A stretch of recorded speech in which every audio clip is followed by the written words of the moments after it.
Buenos tardes. Good afternoon.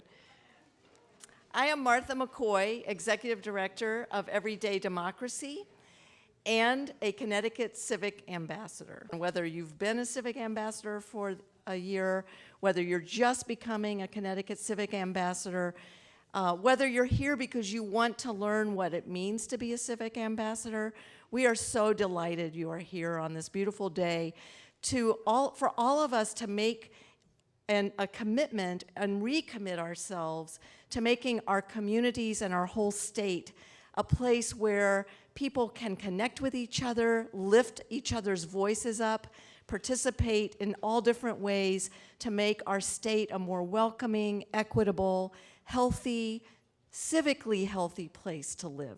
And so it's very exciting to see all of you here today, and just great, and so welcome.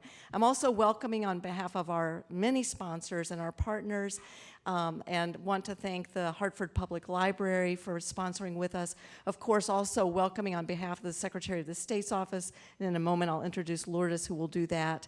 Also welcoming just all of you who are here, and our friend Doug Linkart, who is sitting over here, who came all the way from Colorado for today, and Doug is president of the National Civic League.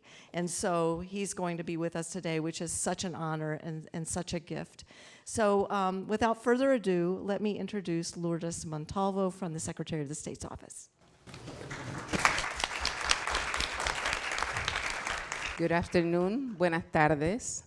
My name is Lourdes Montalvo. I am the Director of Constituent Services and Community Outreach. And I don't know, Martha, if being grandfathered in as a Civic Ambassador, if that counts too.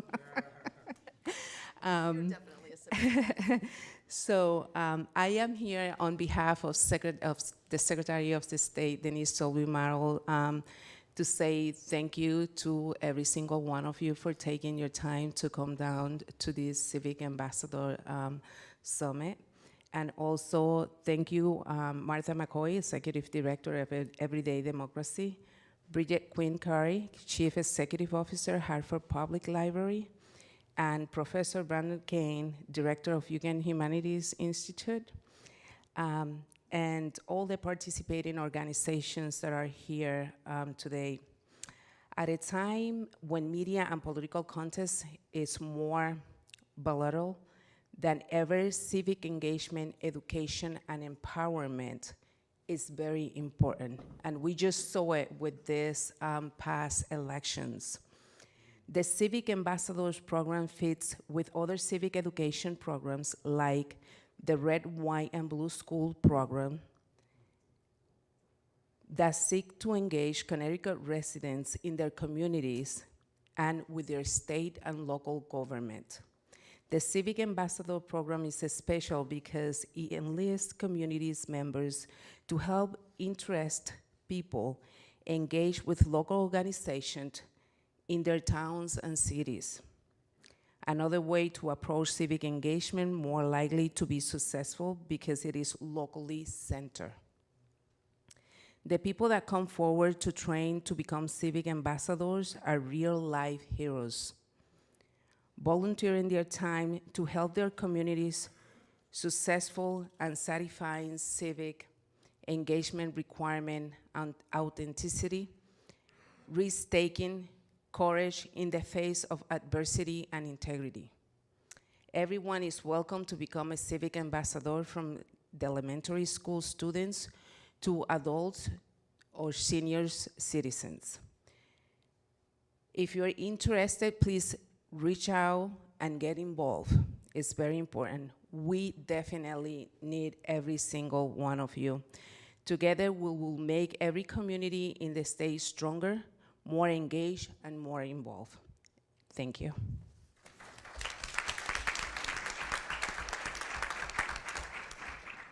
And Brendan Kane is the Associate Director of the UConn Humanities Institute, and Brendan's going to welcome us as well. Thank you, Martha, and thank you, Val. Thanks for everyone coming out this morning. It's a real pleasure to be here. I had the pleasure of being here last year and being sworn in as the Civic Ambassador, so it's great to return. And this is a really important program, and I'm here representing the Humanities Institute, but also in certain ways the university itself. I've had the tremendous honor to be working with Val and Everyday Democracy, also with Hartford Public Library and a number of other institutions around the greater Hartford region, and really trying to get some of the expertise that's housed in our university system, that is supported by all of us, out into service in the community, but also at the same time, not simply in service, but also being held accountable to the kind of work that we do. So the Civic Ambassadors Program is a really tremendous program for us. And just to give a very brief background on what the Humanities Institute is, so I'm actually an historian. I work on 16th and 17th century Europe, so this is not necessarily a subject that you think that might lend itself to civic engagement. And part of what we attempt to do, though, in the Humanities Institute is demonstrate the ways in which people's knowledge, even if it doesn't seemingly lend itself immediately to engagement with communities, really has some impact and potentially some possibility for people who are attempting to make sense of situations in their own communities. And so the Humanities Institute began as a research institute, and over time we started to think that we should be working much harder to get our students, our staff, our faculty into more dynamic engagement with communities. And we did that in part through, as you can see, this grant on public discourse, in part through partnering with the Hartford Public Library, the old State House, the Wadsworth, and so on and so forth, to try to create public dialogues in ways that brought some of the expertise from UConn. And thus, as we sort of move forward, the university, the Humanities Institute, into this kind of public outreach, this kind of more dynamic public outreach, as opposed to the typical way that academics engage with their communities, which is the lecture, right? Working with the CT Civic Ambassadors Program is really crucial for us as we think about sustaining that relationship between theory and research on the one hand and practice on the other, moving towards action and community building. So looking forward to the day. Thanks so much, Martha and Val, and have fun. Great. Thanks, you all. Oh, this is magic. While we were welcoming, you all moved forward. That's great. So I want to just say that one of the most exciting things about being here is that whenever we spend our days, we know that democracy is not something we have, it's something we do. And so wherever we spend our days, in whatever community, we know that we're carrying what's the connections that we have in this room with each other as we're becoming an ambassador for equity and participation in our state. And it's a really important gift to be able to have each other, to support each other, and also to be able to learn together. So I want to introduce Val Ramos, who is the Director of Strategic Alliances at Everyday Democracy and also our Equity Officer. And Val coordinates the work of the Civic Health Advisory Group and the Connecticut Civic Health work, and he also has really spearheaded with all of our sponsors bringing today together. It's just my pleasure to introduce Val and to thank Val for putting this together. So thank you all. Looking forward to today.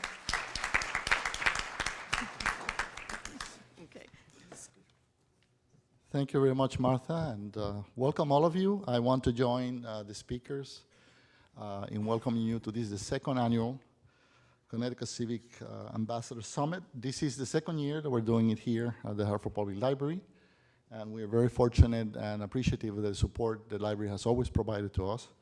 So we want to thank them always. Thank you so much. And also the UConn Humanities Institute that sponsored us last year as well. So thank you, Brendan.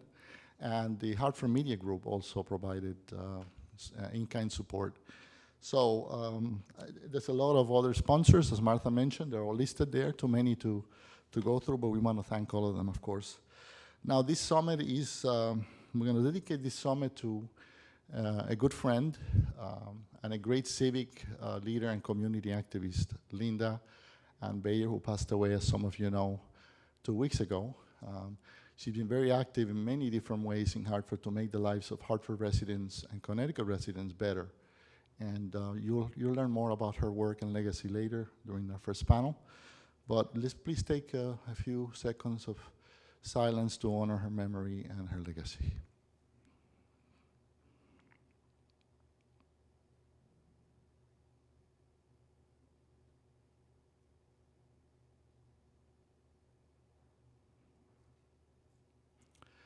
Thank you very much.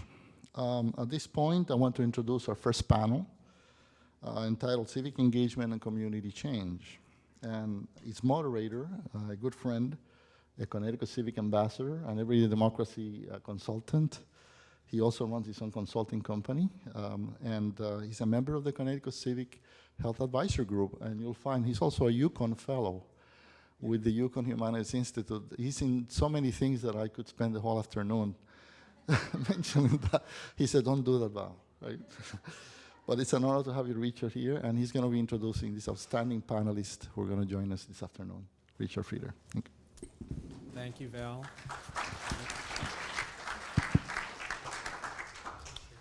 Thank you, Val. Good to see everybody. Glad you could be with us today. Val, are we going to do the Hartford Decides video now, Yeah, or are we going to wait a couple of minutes? Yeah, we can do that now. Yeah. Okay. Let's start with the basics. What is Hartford Decides, and how did this all come about? It's called participatory budgeting. Yeah. The word is too long, the phrase is too hard, so we call it Hartford Decides. But it's basically that real people get to make real decisions about real money. And it's been done in a number of communities, Boston, Cambridge. We're the first city in Connecticut to do it. The city put aside the $1.25 million, as you mentioned, and volunteers got together, brainstormed ideas. Okay. Then the action teams, which are groups of volunteers, turn those ideas into projects. Members of the Hartford community gathered tonight to propose and develop capital projects to improve neighborhoods around the city.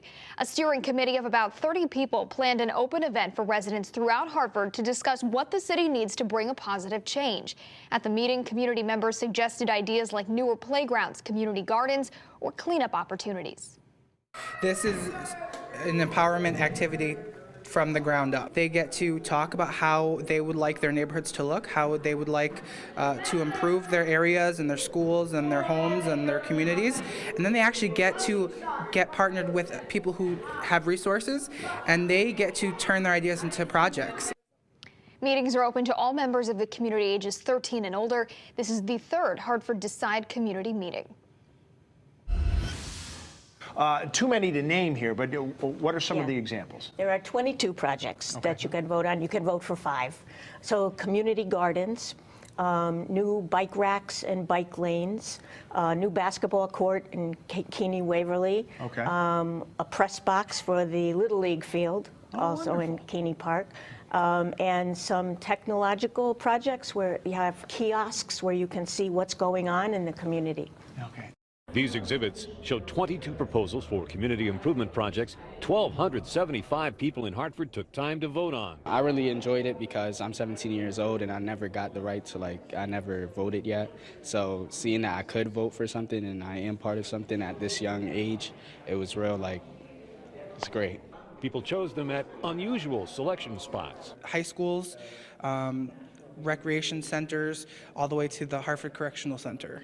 So we're really excited that we got into the community and we allowed people who don't normally get a chance to have a voice.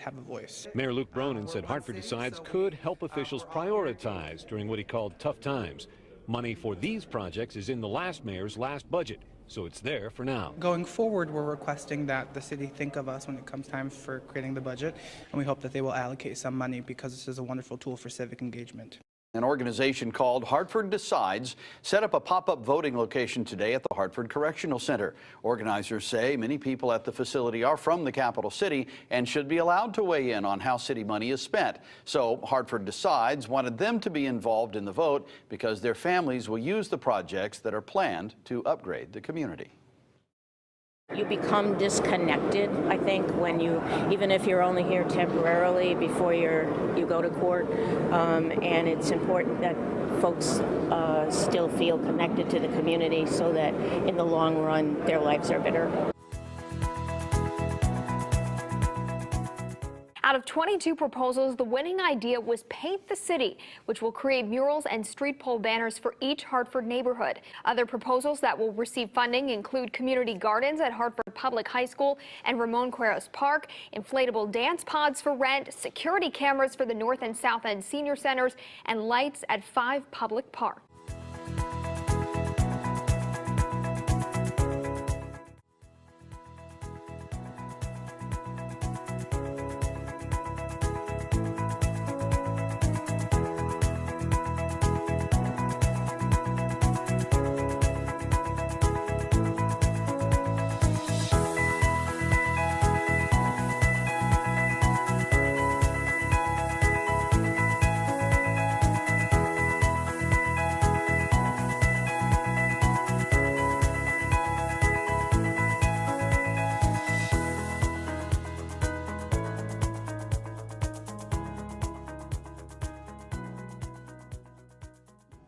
Anyhow, again, thank you everybody for coming. It's my pleasure to moderate our first panel today. We're going to give you some examples of great community engagement projects, the work of civic ambassadors in Connecticut over the next 40 minutes or so.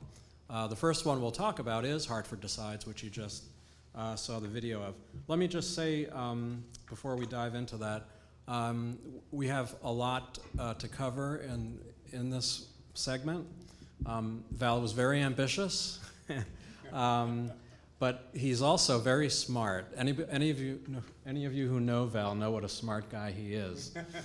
And he knows that I have a terrible sweet tooth, so he promised me a really special dessert if I can manage this panel within the allotted time. So I'm highly motivated to do that. So I apologize in advance to my fellow panel members and to you if I get a little proactive at any point. I don't mean to offend anybody. But having said that, also I'm going to ask everybody to please hold questions to the end, and we're going to hold some time at the end for your questions and comments. I also, before getting into Hartford Decides, did want to take a couple of minutes to talk about my good friend and a great friend of Hartford, Linda Baer, who Val mentioned and who you saw in the video. As Val mentioned, Linda passed away 2 weeks ago. She worked for 40 years in Hartford. She held many different jobs in City Hall, but she was also involved with many community initiatives right up until the time she died. She was a co-founder of Hartford Decides and was one of the main people driving it. She was also a co-founder and one of the main drivers of the Hartford Vote to Coalition. She was there at the very beginning in the mid-90s, which was actually before I was in town, when the neighborhood revitalization zones were formed and their umbrella organization, Hartford 2000, and she was really, I would say, the lifeblood of that initiative for many years. And she served in so many other ways, but you know, the one thing that I want to make sure to say about Linda is she was fun. She was a lot of fun. I mean, she was the rock of a lot of these initiatives, but you know, on top of it all, and I could go on and on about all her great qualities, but she was a lot of fun. And she and I were in literally hundreds of meetings together. And we did a lot of serious work, but we also had fun. So I miss her, and I know everybody who knew her missed her. And you know, I was talking with somebody before we started here today that if I had $1 for every time anybody in Hartford said, "Let's ask Linda," I would be off on an island somewhere, retired. Because Linda, she knew everything. She knew so much, and so often people said, "Oh, let's ask Linda." So civic ambassadors are everyday people who care about and engage others in their communities by creating opportunities for civic participation that strengthen our state's civic health. And if there was ever a natural-born civic ambassador, it was Linda Baer. I want to share one other thing before we get into one of Linda's favorite initiatives that she cared about, which was Hartford Decides. This morning, totally by accident, I came across something that reminded me that in a few days is the 5th anniversary of Nelson Mandela's death. And this thing that I came across had this quote: "There can be no greater gift than that of giving one's time to helping others without expecting anything in return." And that really is so much about Linda. So we miss her. So let me go on now to talk a little more about Hartford Decides, in addition to what you saw in the video. I promise this is the last thing I'll read, but I came across this definition of participatory budgeting yesterday, which I hadn't seen before. It's a little different than what I've seen. Participatory budgeting empowers people to decide together how to spend public money to deepen democracy, build stronger communities, and make public budgets more equitable and effective. And I think that really states very well what participatory budgeting is. It started in Brazil about 30 years ago and kind of spreads through South America and into Europe, and in the past 5 or 7 years has started to catch on here in the United States. Hartford was the first city in Connecticut to do it. We started 3 years ago. It may be happening somewhere else in Connecticut, I'm not sure. New York City has been a real leader in participatory budgeting, and in fact, they just a couple of weeks ago on Election Day, they passed, the voters of New York City passed a charter revision creating a citywide participatory budgeting process.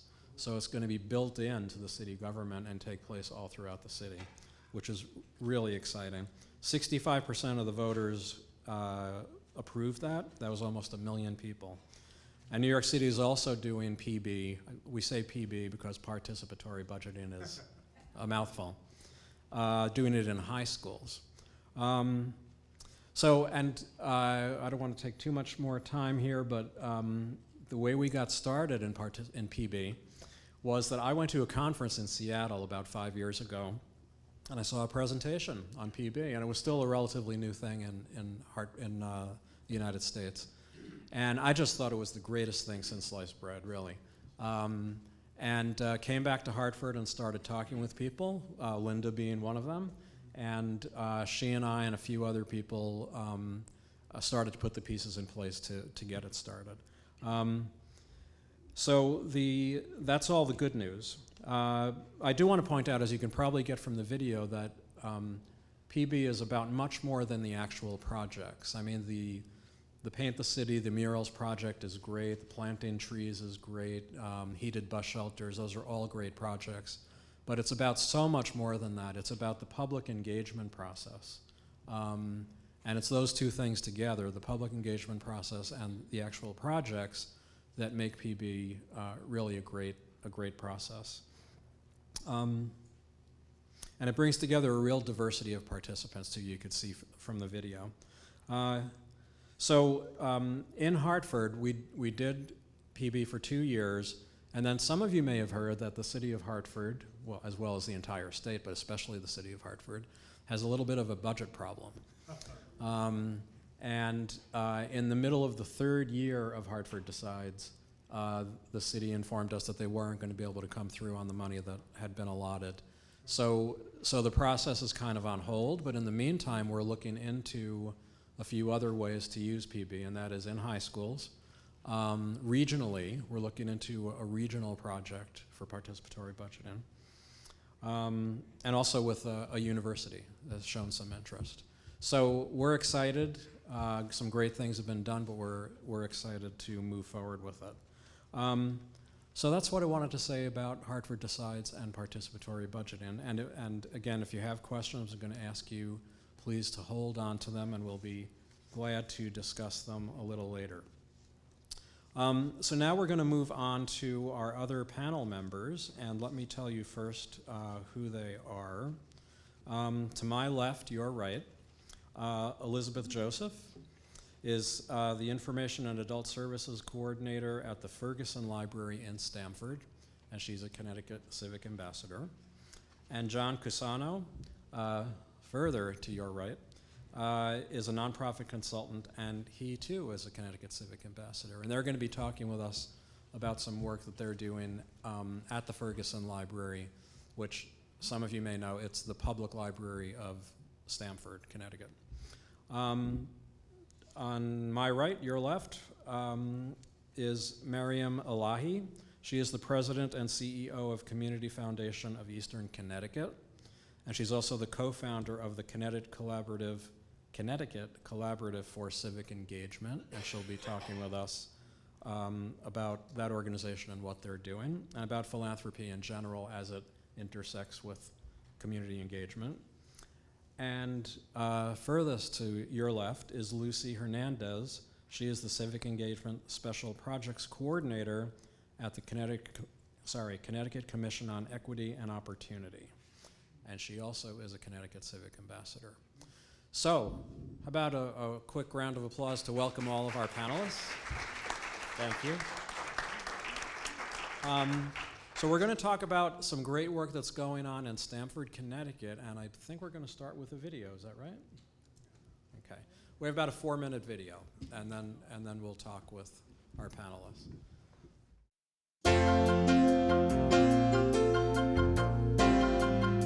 So our goal is to explore and expose the ways racism, both at the individual and institutional level, permeates the lives of Stamford residents.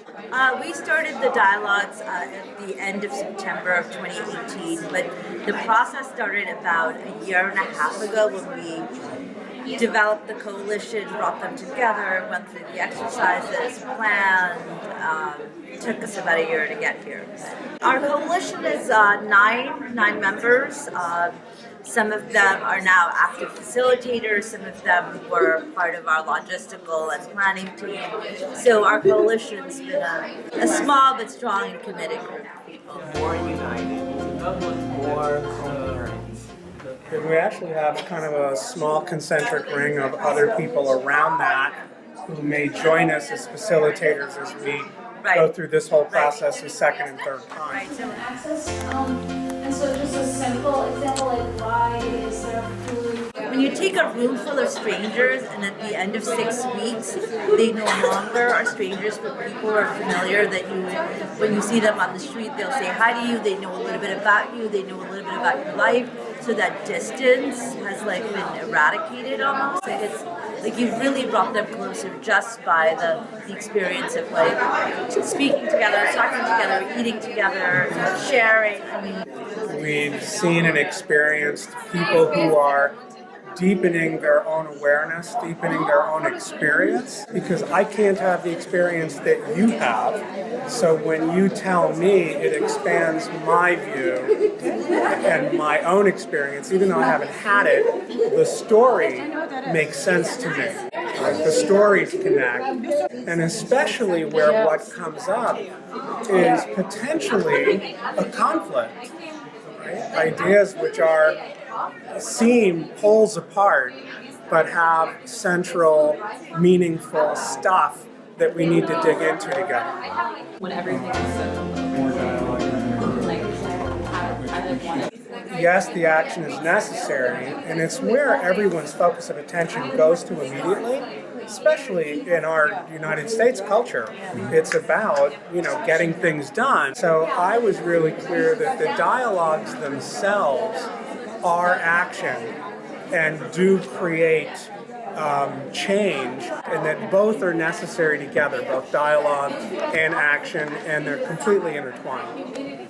So this is our last session, the 6th session, and this is where we think about action ideas and action planning. Today, I think, is going to be an evening of hope, because we are going to take what we looked at for the past 5 weeks and think about how can we turn it into something positive, what actions can we take. So we're going to have you stand up and vote. Just the things to keep in mind we think that are important for your voting is, what are you passionate about?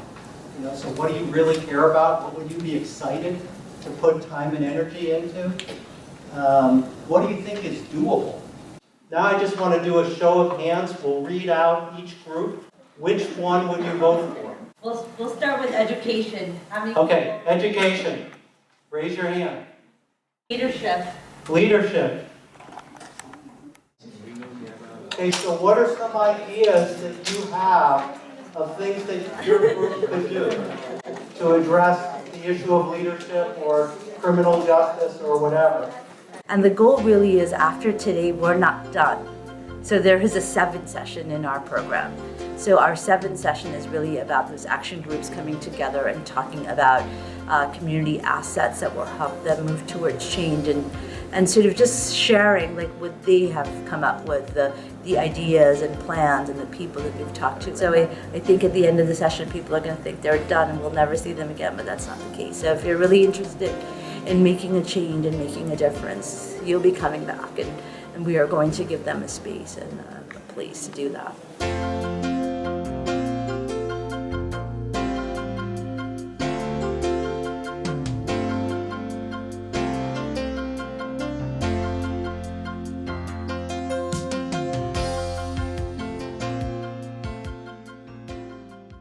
Thank you. So we have a couple of minutes to talk a little bit.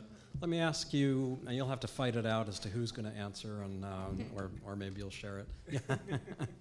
We're peaceful people. Yeah. Can you talk a little, first of all, about why this community dialogue happened? What led to it? I'm going to apologize because I think some of the text-to-speech was a little bit muddled. So hopefully I'm a much better speaker and much more articulate right now. But we had decided to launch the dialogues on racism in Stanford because Stanford was changing rapidly, and I think people did not take the time to notice some of the changes. There's a huge economic empowerment movement going on in Stanford, and what are the results of that? I think that we had noticed a lot of people being displaced from homes. There was sort of a lot of inequity in our schools, immigrant migration patterns. I think we're sort of proving that Stanford is not just this beautiful, wealthy community. There is really a lot of like social issues that people just did not want to face, and we kind of forced them into it. Great, thank you. And why did you choose community dialogue per se? I mean, there's a lot of approaches you could have taken. Community dialogue is one particular approach. Why did you choose that? And in looking back now, do you think that was the right choice? I think, yes, the dialogues are really important because we really wanted this to be a movement that was sort of off the people and from the people and by the people. It was really important that it comes from a very grassroots, organic perspective. I did not want sort of it to be decisions that were led by stakeholders or the power brokers. We really wanted this to be everyday people. We wanted people that were sort of dealing with some of the issues that we wanted to sort of bring to the surface. And so it was important that we talk about these issues from everyday folks. To me, I've gone through some other trainings in community organizing and community building, but I believe that you cannot be aspirational without looking at the societal issues as it stems from race and inequity. I mean, I think we need to start there before we look at anything and everything else. So that was sort of the impetus. I'll add to that to say that, and this was sort of alluded to in the short video piece, there was a sense during our 6-week sessions that some people were very eager to get to action, and they felt like we were just talking. And I feel that does a huge disservice to our just talking, which was designed to be personally reflective and collectively reflective. Those actions are in many cases more powerful than literally doing something out on the street. And in fact, our literally doing things needs to be informed by that greater self-awareness that I have because I've shared in a dialogue with someone some sense and aspect of their life that I don't have, and vice versa. So that informs that action and makes it more powerful. And we tried to make that point throughout our sessions, and we're going to do that even more in our second and third series. And one of the things that pointed to the fact that this was true for many people in the room is that in that last session that was in the video, when people broke out into their action groups, which were issue-oriented, at the last moment, a group form called, what was it?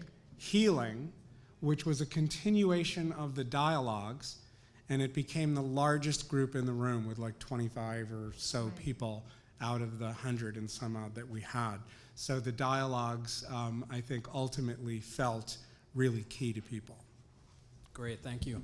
I have lots more questions I'd like to ask, but I'm watching the clock and I'm thinking about my special dessert that Val's promised. Which you're sharing with the other panelists? No, I am not sharing. I'll share a lot of things, but not dessert. But thank you so much, and I imagine you all have questions too, like I do, so please remember them, jot them down, and we'll come back to at least some of them. So thank you both very much. Let's move on, though, to our next panelist, Lucy Hernandez. And as I mentioned, she's the Civic Engagement Special Projects Coordinator at the Connecticut Commission on Equity and Opportunity. Lucy, thank you so much for joining us. Would you share some thoughts with us about one or two of the initiatives you've been involved with? And just in a couple of minutes, please. Thank you. Sure. One of the two that are near and dear to me are the ones that I did with children and the ones that I did with veterans. I taught brownies, and that was an offshoot of when I taught religious education, and I saw those little girls and I said, they're being cheated of an experience that I think they would grow and learn so much from. From the brownies, I graduated to the older girls, 3rd and 4th graders. And the thing that captured me and was such a joy was seeing the faces when we took them on little trips. It's like that was the first time these children were out in the suburban areas, or they went to camp. And it was like such an exciting thing for them, and for me, such a joy to be able to offer that to them. Of course, when I was doing that, I had no idea I was doing civic engagement. In 2005, I had a meeting in the fall with the former president and CEO of the Aetna Foundation, and I had always had a love of the parade, the Veterans Day Parade, and I knew that she was the person who was instrumental in bringing that parade back to the city. So I said, I need to find out who the person is in this event or in this committee that I can join. So she says to me, you know what I've always wanted to see? And I said, what is that, Merelda? She says, I've always wanted to see a group, a contingent of Hispanic veterans marching. I said, done. Said to me, do you know anything about the 65th Infantry Regiment? I said, I do. Anyway, so I went off, and I had a friend who was in the Army, and he had retired, and he was a police officer. And I had a friend that worked in the Department of Public Health whose dad was a 65th Infantryman, a Rinconnier. So I got the two of them together with me, and long story short, we came up with a group called Havoc Inc., the Hispanic American Veterans of Connecticut. Still active. We did symposiums as we grew, because initially we were just gonna march in parades and maybe do an honor guard. But we put together a symposium where we shared information with Hispanic veterans, other veterans, and their families. It still continues. We did partnerships with Manchester Community College. We did partnerships with Goodwin College in order to have the space to do it. The majority of the event was free of charge, but we fundraised doing a military ball to get the monies to be able to sustain the programs. But the lovely CEO and president of the Aetna Foundation was the person who gave us the seed money for the organization to commence. She gave us $5,000, and then when she retired, she gave us another 10. So, and then there was another lovely woman, I tell you, these ladies, they're leaders. The former commissioner, Linda Schwartz, because we knew someone in Massachusetts that served in Vietnam with her, allowed us to have space at the Veterans Complex in Rocky Hill. So the organization continues today. It's one of my first loves. Helping veterans is something that means so much to me, because I'm thinking just like firefighters, and I have 2 brothers that are firemen and 2 nephews that are firemen. They're running into danger when we're trying to move away. Soldiers go, and as a matter of fact, one of ours went to Iraq and didn't come back. So that means so much to me. I'll see someone on the street, I'll see them in a market, I see them in the stores, and they're in their uniform, and I say to them, I stop. Thank you for your service, and I think all of us need to, because there's a family somewhere that's hurting when they're shipped away, and when maybe they don't come back. Sorry. But before we move on, about, so I could talk yeah, for no, hours, that's so great, and that is one of the characteristics of every civic ambassador, is that we're all passionate about what we're doing. Lucy, before we move on to Miriam, would you say a few minutes? I know that you have done some work in connection with the Christian Activities Council. Can you talk about that briefly? Sure. Last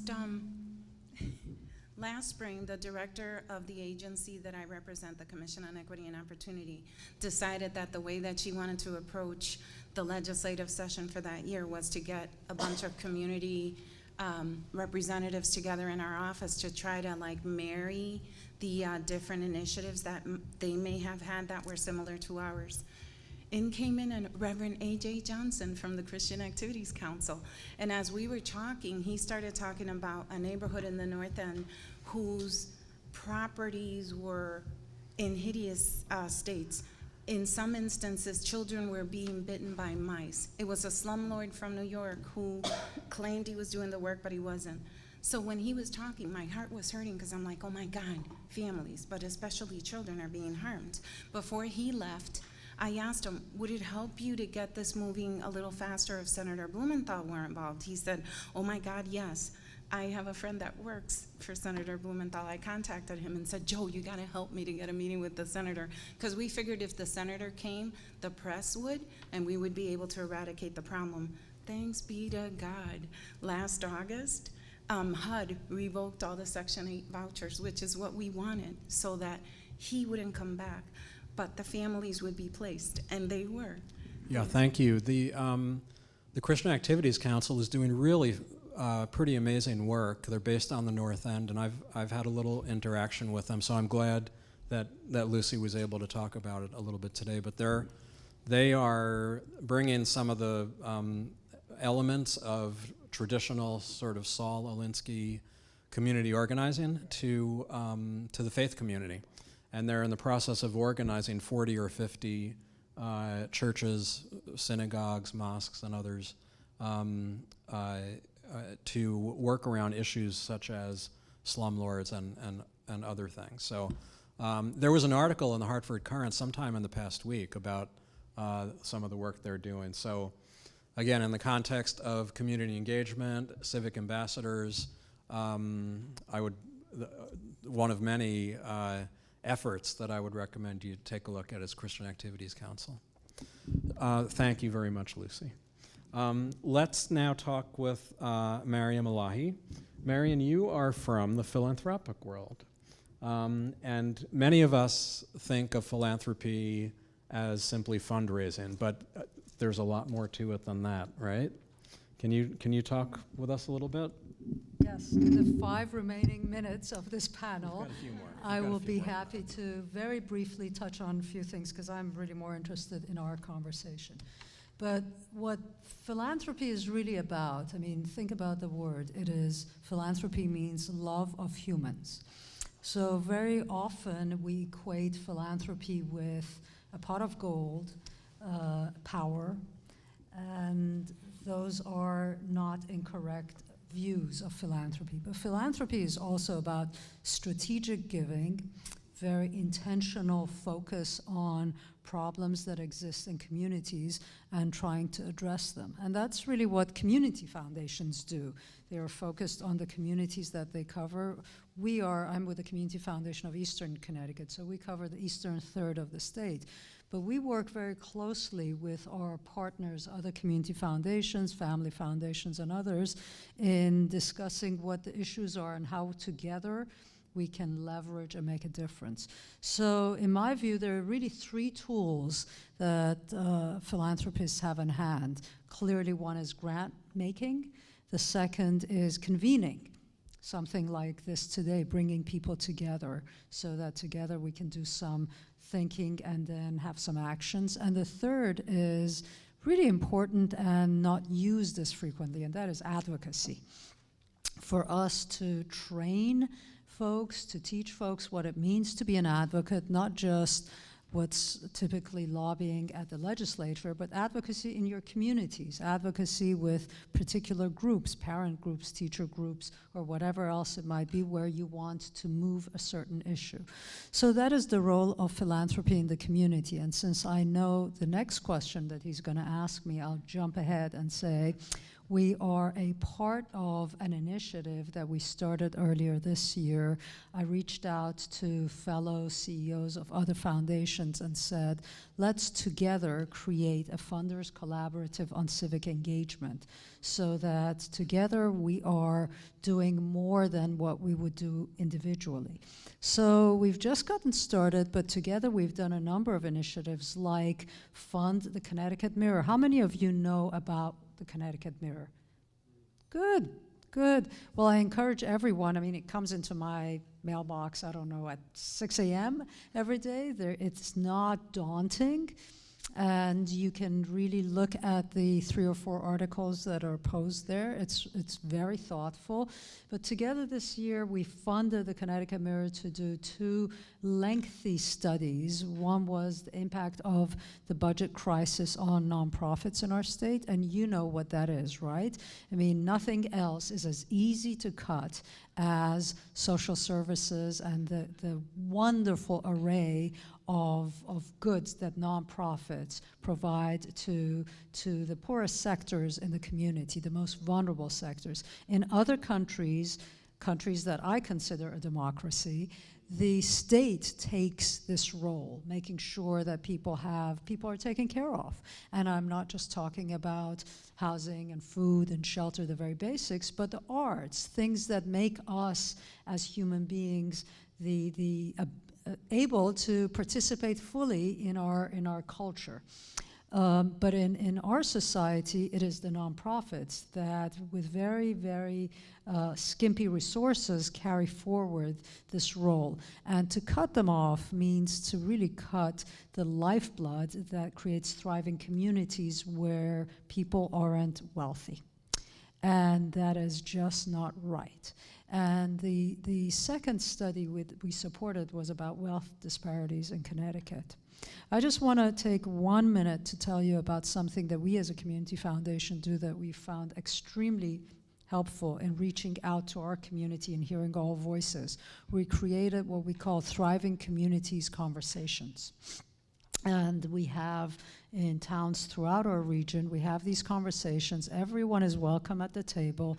And what being welcome doesn't just mean you create an event, you post it on social media, you put posters up, and then you check a box that everyone's welcome. Everyone's welcome means you pick up the phone and you call people who are not part of the circle, and you say, we really want you there. You call, young people, you call people who haven't been part of the power circle, and you make sure they're seated at the table. So our Thriving Communities conversations have taught us a lot, but more than anything, they've created a safe space for people to share thoughts, exciting news, and to connect with each other to move forward projects that they think are valuable in their communities. So I will end there because I'm much more interested in hearing your questions. Thank you, Miriam. Excuse me.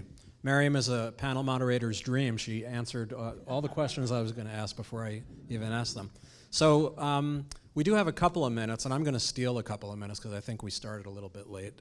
And now we want to open it up and see if any of you have questions. Any questions out there? And I think we have, do we have a microphone to? Somebody will bring it to you, or it's on the side. Do we want people to step up to the mic? Yes.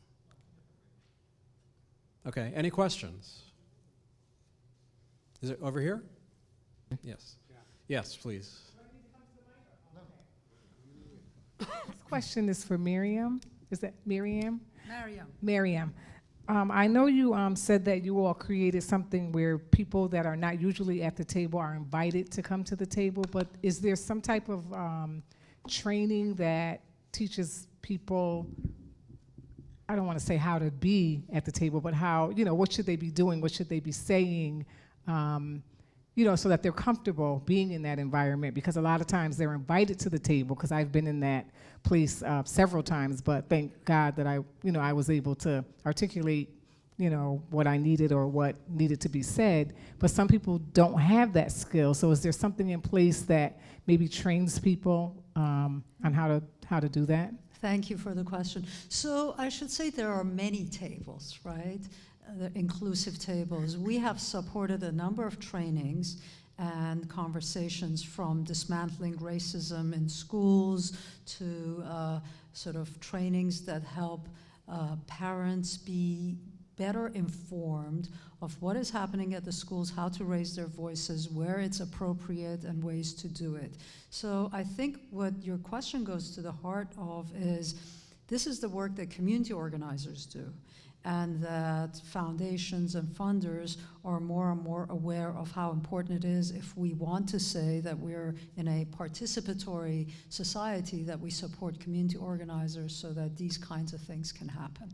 We've done a lot of work around youth and sort of youth empowerment, created conversations where, we're in the classroom with youth leaders and talking about the issues that are of concern to them. And then at some point we say, we are leaving, and you guys decide how you want to do what you want to do. And what I think, I've mentioned this before, what I think that touches on, and that's really important, is power sharing. And I think that if we're going to create change in a different society, those people who have any position of power need to recognize that we all do better when we share it. Open that up. Sure. Great. Sure. Just quickly, though, please. Very briefly, I just wanted to say that I put together transformative conversations in my communities as well. And I think it's really critical that we use different kinds of processes to have those conversations. If we bring people together in what is kind of accepted corporate process, which is about privilege and authority and so forth, those conversations end up where they've always ended up. And so different processes are really absolutely necessary so that everyone's voice is heard and respected. Thank you, John. Yes, in the back. Yes, my name is Don Paget. I'm from Hartford, and my question is addressed to John and Elizabeth. During your conversations, what were some of the outcomes that came out of the conversations when you met with the community? Well, I think the biggest one, and I think the one that had the most impact, is we took a room full of strangers, about 100 people, and then they learned a little bit more about each other. So I think we bridged that gap from stranger to familiarity. I think and then what happens as a result of that, you sort of understand people better because you've heard their experiences and shared in some of that pain and struggle. What's the other biggest impact is, of course, our work group project, and our project group. So we had actually, the group of 100 broke into 4 distinct groups that are going to be working on projects. And we're starting at the individual level before we look at sort of dismantling institutional problems and bringing about solutions. Yeah, can you give us some examples of some of the outcomes? I mean, some examples. So we just ended our conversations about a month ago, and one of the groups that we have is a leadership group. So these are people who are lay people that have 9-to-5 jobs, but looking at the local leadership and seeing how we can change that to make it more representative, whether they're going to be more active in the political scene as voters or constituents, or possibly even running for local office. We have a group that's going to be working on educational initiatives. We have a group that's going to focus on the criminal justice at our local level.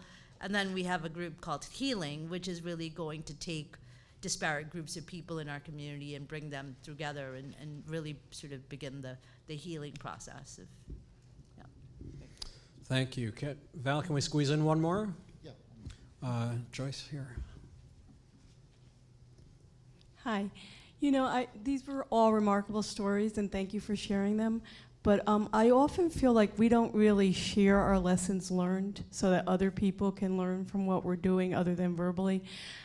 Is there a way that some of this is going to be tracked so that people who say, oh, I want to try this somewhere, don't have to start from scratch over and over again, but we can learn from each other and build on each other's successes?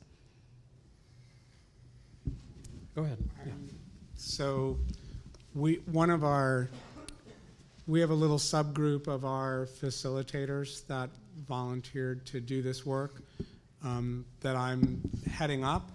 And we're actually making some revisions to the wonderful process that Everyday Democracy has put forward, because we all had our own experiences going through that process. Elizabeth put a survey together, and we got feedback from our participants. So we're going to be making a sort of a revised version of that for the next sessions that'll be starting in mid-January. Right. I mean, and the important thing is, it's not one size fits all for every community, and so we've taken sort of the opportunity to sort of revamp and revise it so it better suits like our needs and our communities. Which we'd be happy to share with Right, people. sure. Yeah. Any comments here? I just wanted to quickly ask, and it sort of mirrors your comment, and I'm so happy that you made it.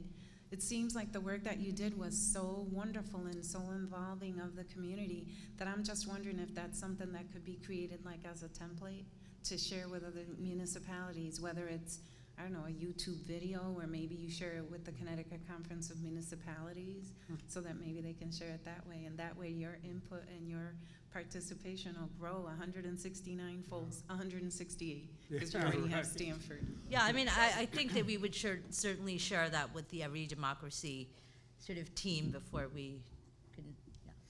And I should also say that the Everyday Democracy website is a great source of information and tools on how to do community dialogues like our friends here did in Stamford.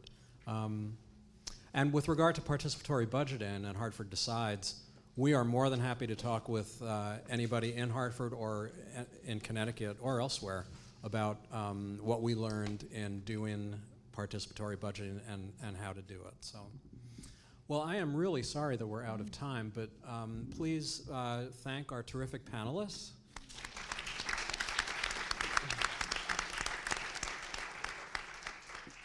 And thank you all so much. So over the past years, I've worked with high school and college students, and I've always been very inspired by and impressed with their outstanding civic leadership and engagement. And civic engagement is a learning and transformative experience for young people. And so I am very pleased to introduce our next panel, Empowering Youth Through Civic Engagement. And its moderator is Mr. Dana Miranda, who is the coordinator for the Initiative on Campus Dialogues at UConn, and he will be introducing the panelists. Please welcome this wonderful panel. Thank you. Thank you, Val. First off, I want to say thank you to having youth be a central focus of this summit. And I also want to thank Val for asking me to be the moderator. I'd first like to say that as someone who works at college, I'm working there particularly to avoid youth. That's what I always tell my two sisters who work in high school, and my other sister teaches first grade. And I was like, oh, I can't deal with that. I want maybe a little older population to really teach and engage with. And the funny thing is that even though I sought that path to avoid youth, I keep finding myself engaging more and more with young folks. And I find that to be a privilege. So I'm very happy to be the moderator. We have wonderful students doing wonderful work, and I really want to center their voices. So we're going to have 3 questions, and each panelist is going to have 3 minutes to respond. And then we're going to have an open forum where you can ask questions to these wonderful students. So for introductions, we have Stone Lee, who's a senior at the University of Connecticut and an intern for the Initiative on Campus Dialogues. We have Bayan Galal, who's a Woodland Regional High School student. We also have Megan Striff-Cave, a Hall High School student. And lastly, but not least, we have Anasia Henry, who's a Connecticut River Academy student. So to begin with, I just want a round of applause for the youth who agreed to do this.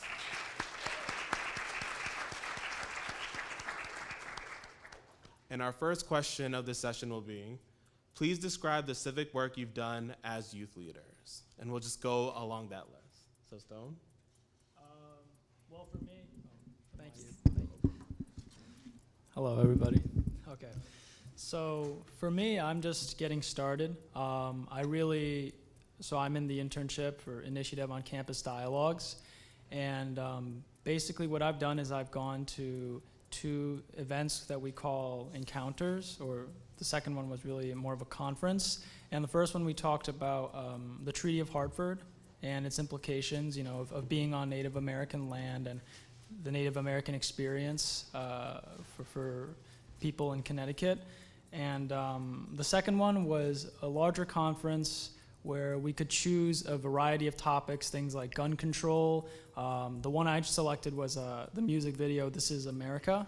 And we basically talked about the implications of that. We talked about how to engage in civic discourse and sort of how to facilitate it and how to organize it in communities. And then we had, at the very end, we had a little proposal thing where we sort of came up with our own project, and we talked about how we were going to fund it, how we were going to organize it and everything.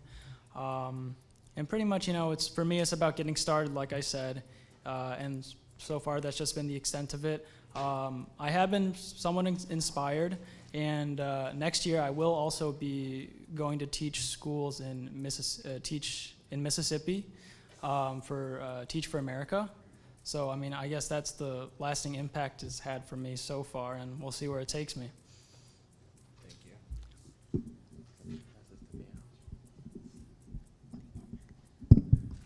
Hi everyone, I'm Bayen. I'm a senior at Woodland Regional High School in Beacon Falls. I'm currently serving as student body president and Board of Education representative. And so I've been a member of student government for the last 4 years. And throughout all the years, really my goal has been to get the student body as involved as possible. And so this year, in the positions that I hold, I really always wanted to provide the student body with social service and civic events where they can get involved and be part of something bigger than themselves. And so this year, I wanted to make high school involvement in state level politics something at my school. So I go to a relatively small school. This was something never introduced before, but I organized a governor's debate at my school. And so we had candidates from 4 different parties there. And the first part of the event, we had a luncheon and table talks where we had not only the candidates, but also some of our state representatives and senators and local personnel sit down with a lot of students who are interested in politics and just talk to them about their experiences, how they got into politics in the first place, what they've been doing to increase civic engagement. And so seeing students, high schoolers in a small school interacting at that state level was amazing for me. And especially the second part of the day was a debate, and all of the questions that the candidates were asked reflected student interest, and they were drafted specifically from the questions that students wanted answered. And so really I've always tried to take into consideration what the student body wants to hear about, what they need to hear about as high schoolers, as we're going forward, as we're trying to become more civically engaged, and really making that a focal point of my work in student government.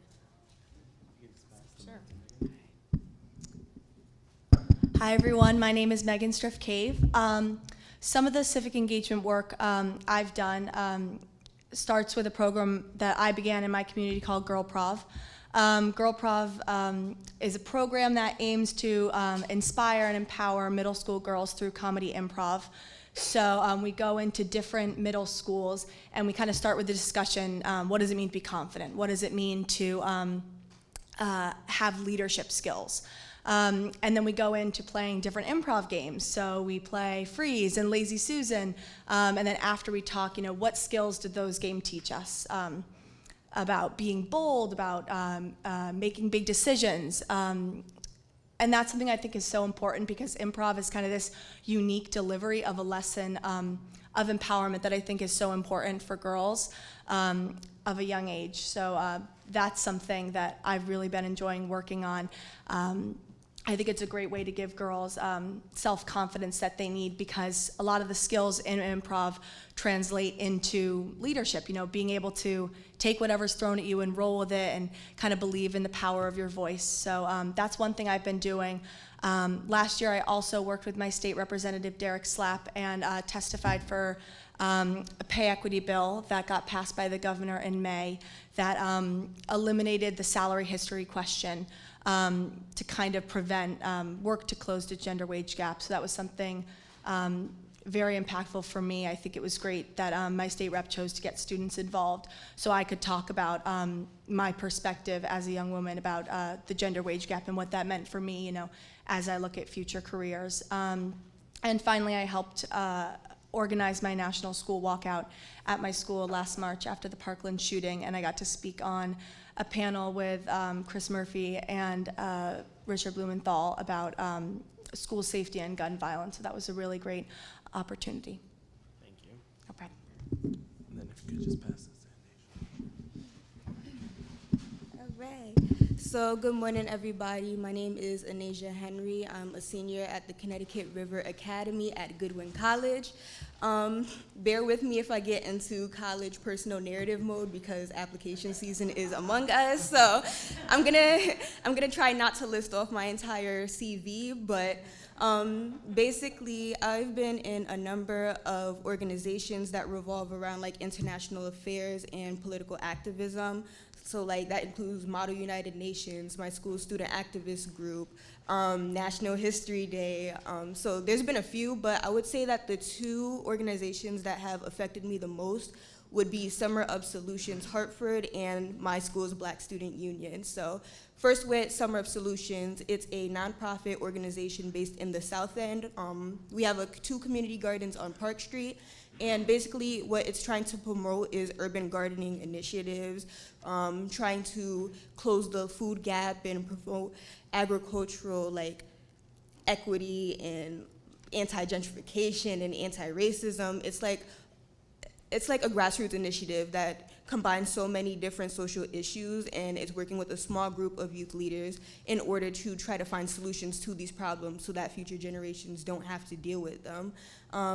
And the next little organization, which I mentioned before, is the Black Student Union. So this November at my school, I actually started the Black Student Union based on the problem that kept coming up when Black students at my school felt like their voices weren't being censored as much as other racial groups at my school. So I felt that having a Black Student Union would not only give us the space where we felt like our voices mattered and that our voices had validity to them, it would also be a spot where we could just sit down and talk about things that specifically resonate with the Black community, be it diaspora issues, like the conflict that you see between like Black Americans and continental Africans and West Indians and all of that gives us the space to really try to reconcile with one another.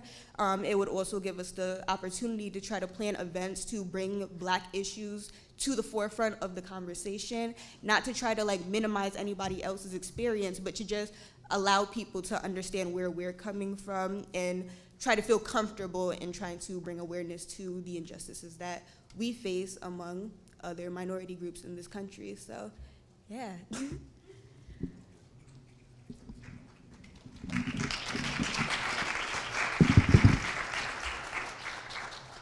So thank you everyone for answering what civic work you have done, and we apologize for passing the mic. I know it takes time, but it's preventing the feedback loop that we heard earlier. For the second question, I'd like to ask the panelists, what have you learned and what skills have you gained from your civic engagement experience? So I'll once again begin with Stone. All right. So I think the most important skill I've learned so far has probably been, just how to talk about this stuff.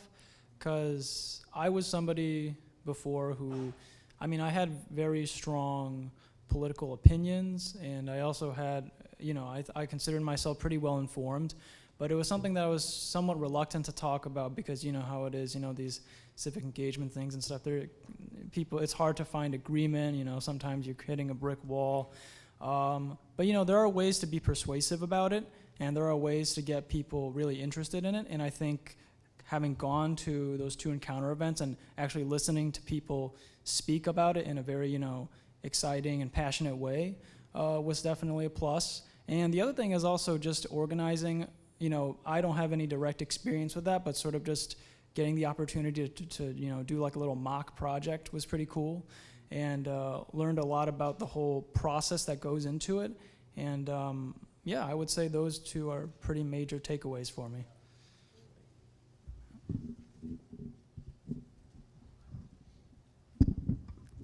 So civic work has definitely been a big part of my high school experience, and it's taught me so much. And one of the biggest things I think I've learned is the importance of debate and seeing it as a positive aspect of growth. Because especially right now in politics, it seems like debate is seen as such a negative, and that two people can't possibly get along after debating. But I think, especially with civic engagement, we have to see that debate and disagreement aren't the end of teamwork, but the beginning of it. And when we sit down with one another and we take into consideration our different backgrounds, our different cultures, our different perspectives, we can have such a bigger impact and such a broader platform with people when we do sit down with each other, when we do debate and look at our differences. And I think having students at my school see that and just making sure that everyone knows the importance of that is one of the biggest things that I've taken away. And one of the other biggest things for me was just seeing how we can get people more excited and get people more engaged. Especially in high school, it's hard to always get people excited about the events that you want to organize or the change that you want to bring about. But I think I found that when you specifically take into consideration what people are interested in and what they want to hear about, what concerns them, they're a lot more willing to get involved in what you're trying to do. And I especially saw that with the debate, because once students knew that it was their questions being answered, they were more excited. And afterwards, they said they were more eager to vote. They were more eager to get to know these candidates and really get more involved. So I think the important part about that is to always know our audience and to really look at how we can bring more people in and how we can constantly have everyone come together to bring about the change that we want.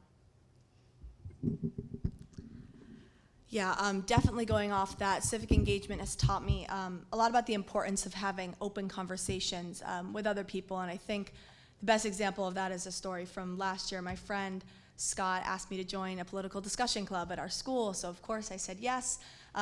He didn't tell me that it was formerly known as Young Republicans and they had all the same members. So I walk in on the first day, I'm the only girl and the only liberal-leaning person.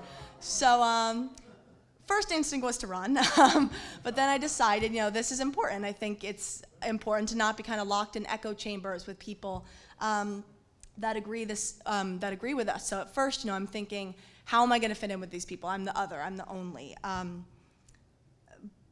But I think through examining our shared values, through an honest conversation, we've understood that we have so much more in common than we have differences.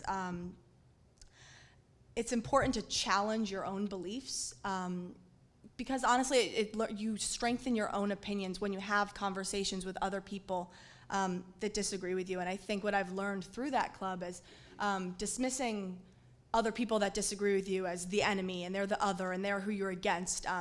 It's easy, but we've had conversations on everything from healthcare to education. What we learned is we absolutely have different views on the paths to take on those two issues, but we all want a healthy country and we all want an educated country. So what we have to learn is where's our common ground and how do we work together? I think that's the biggest thing I think I've learned from civic engagement. It's taught me that I don't have to compromise my own views in order to compromise, and that embracing honest and sometimes uncomfortable conversation is how we can move forward to work for the common good. Thank you.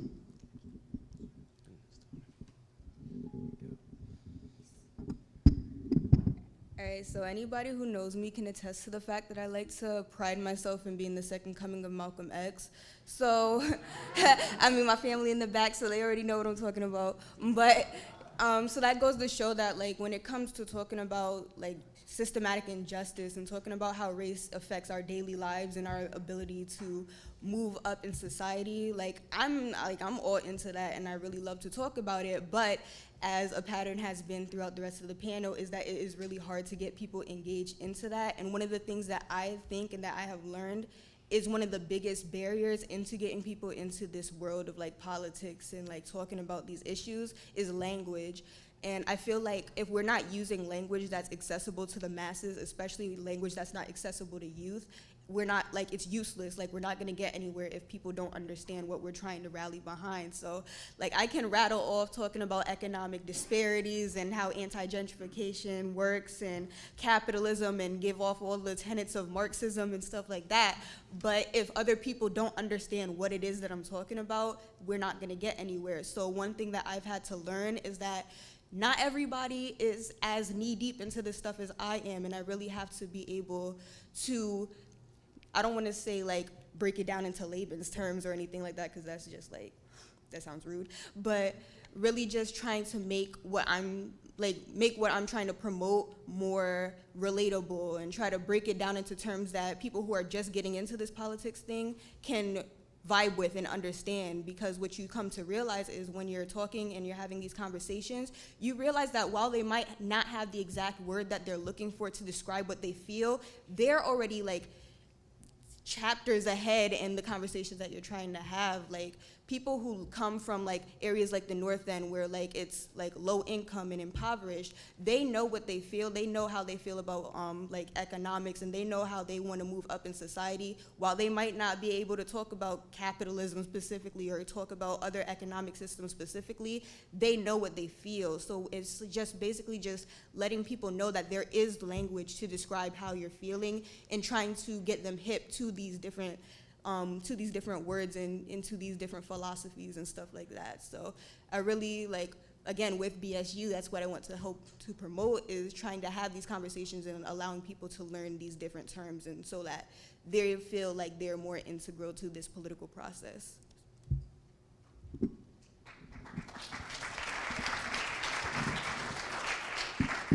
Thank you, everyone.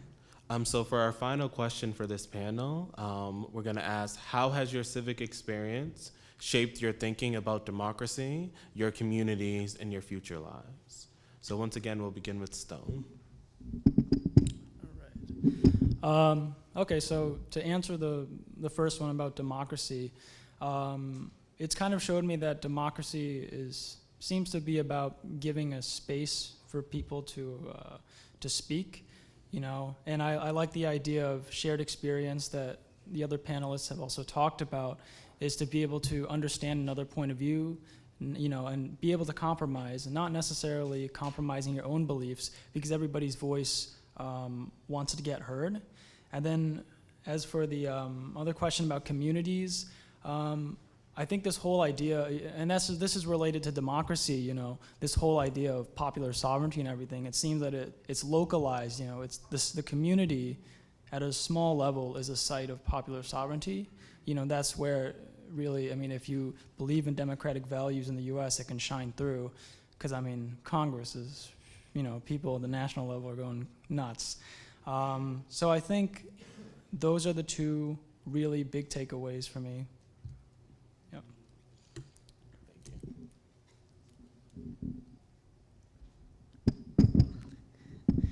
So I think the importance of civic engagement in our communities, it is so essential to being able to mobilize people in a common direction for good. When we put our strength and our efforts towards really organizing events or platforms where people can speak about their ideas or can begin to affect change, there's really that chance for us to all work together and come together to allow for change. And so personally, that's affected my future career choices and what I want to do.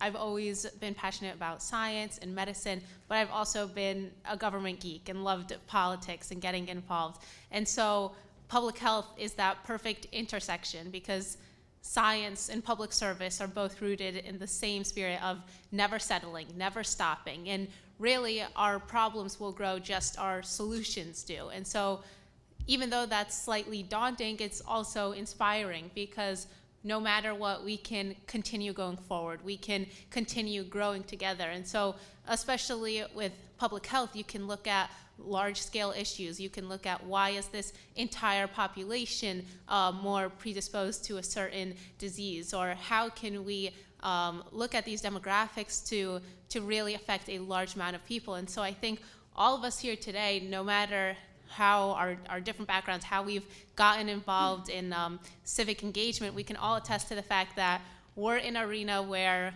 real change can happen, where real leadership matters, and where our decisions, our actions can truly affect people's lives. And so I think for all of us to take away that idea, and for me especially to go forward with that hope to affect people's lives through what I do, that's the biggest thing I've learned. Thank you. My civic engagement experience have affected my outlook in life in every single way. I think part of my story that's important is that I wasn't even involved in politics until around 10th grade when my mayor came to visit my class, Sherry Cantor. She's a wonderful person, and she was also the first female politician I'd ever met. I'd never known any female politician before meeting her, and after I was just so inspired, I went up and talked to her, and we ended up meeting and talking in her office kind of for hours, and that was when I kind of understood, the mantra, all politics is local. That's how grassroots politics work.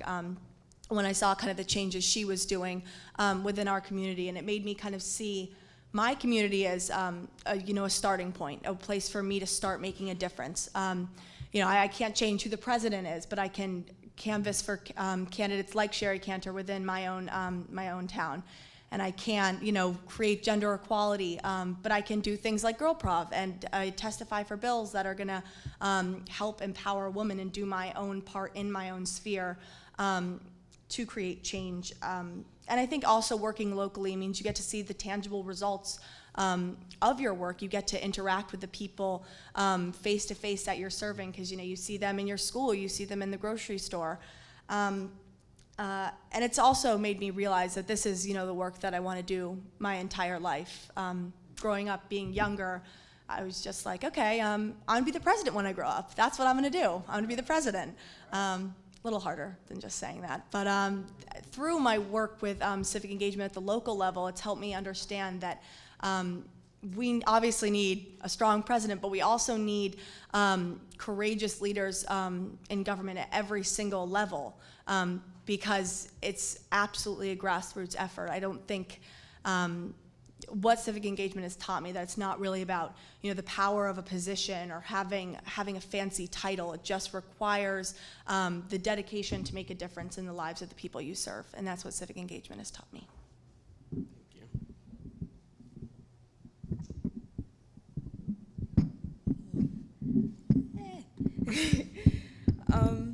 So I might accidentally veer into narrative mode, but one of the things that civic engagement has taught me, in my experience being civically engaged, has taught me is that we need to, when we're navigating these activist spaces, there needs to be some layer of idealism within our politics, because I feel like being an optimist and being an idealist gets a negative rep, because when you're in politics, it's no, you have to be realistic about everything, and you can't do that, that's not possible, this and that. But when we're talking about trying to achieve a world where racism doesn't exist, where poverty is no longer an issue, where there's no sexism, no patriarchy, none of these oppressive systems, we're thinking of a world that has never existed in our history. So in order to achieve a world that looks like that, you need to have some type of ideal where it's all right, what I'm thinking of is a complete fallacy, it's fiction, but what can I do now to actively work towards attaining that and securing that future for generations to come? Probably the worst icebreaker ever, but I usually try to in order to start a conversation, I'll introduce myself as hi, I'm Anasia and I'm a communist. A lot of people, and one of the problems that a lot of people have with communism is that they think that it's too idealistic, it's not achievable. But it's okay, if we have that idea in our mind that we'll never be able to get this thing, then how are we ever gonna take the steps in order to try to reach something similar to this thing? We really need to get rid of this idea that we have to work within certain intervals and we have to work within a certain system in order to just make it in this society, because that's not that's what's getting people killed right now. That's the reason why we have yet to reach a point where everybody is on the same playing field and everybody is on a good spot in their life, because we keep putting we keep inventing new barriers to hinder us from getting these ideas of liberation. So that might have been a spiel, but I just really think that it's important to have an optimistic outlook on the future, because if not, then we ain't, like, it's just gonna be the same situation. Like, I don't know about everybody else, but I'm on this liberation wave, and in order to get liberated, we gotta put in the work, and we gotta try to invent these ideas in our mind so that we can see them come to fruition, so.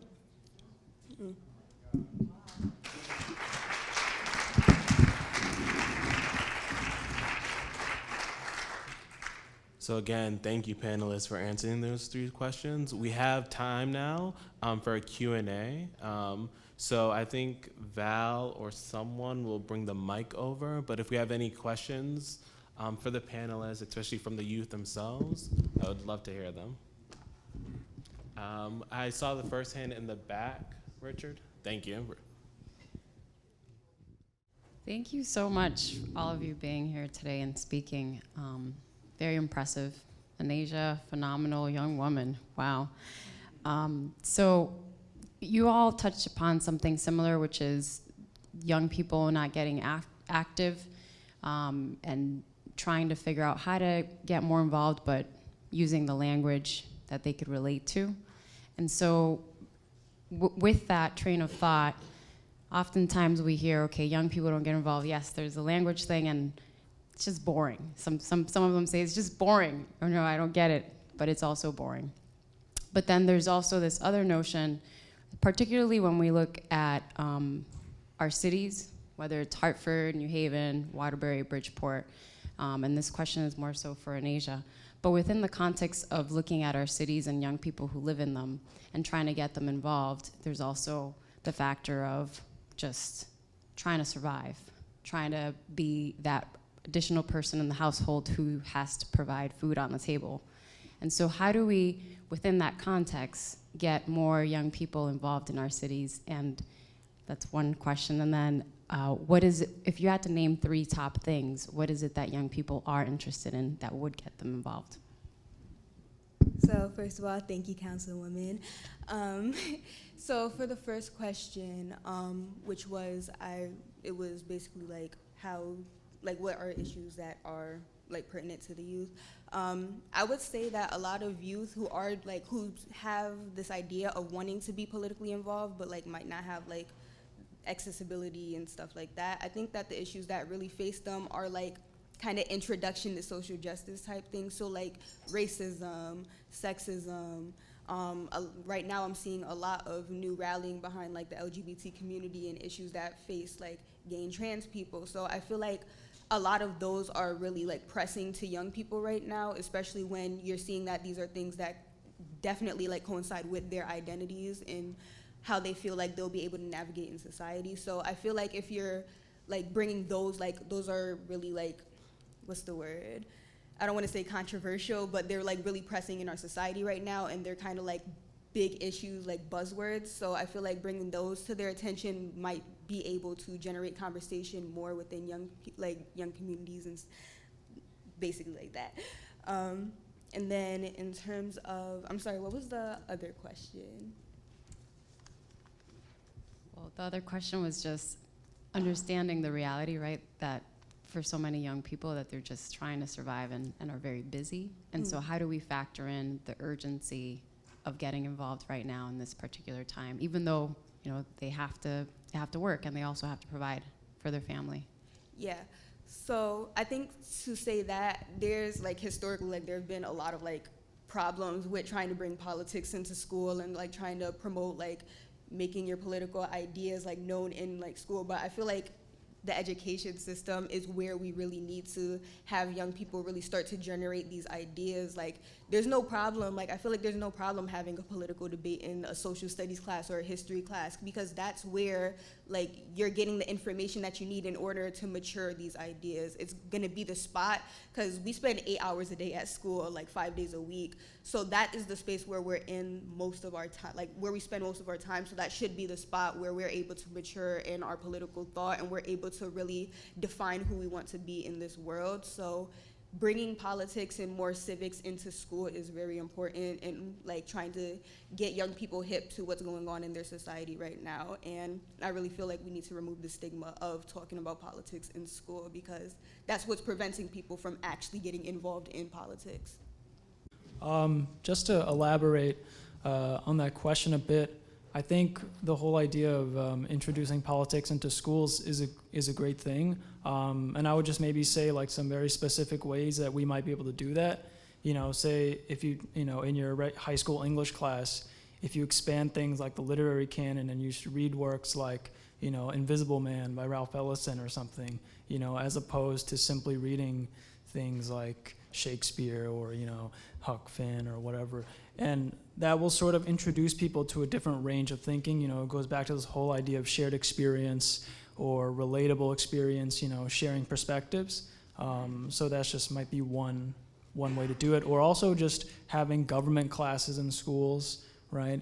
Maybe not necessarily forcing people to think politically, but think about politics as opposed to sort of giving them a space to bring in, say, bias or something, but just say, this is our governmental system, this is how it works, you know, make of it what you will, is a way perhaps to sort of balance that idea of introducing politics, but maybe not bringing it in so much. Can I add to that too? Yeah, sure. You got it. Yeah, that just made me think of something too. So I guess a little explanation.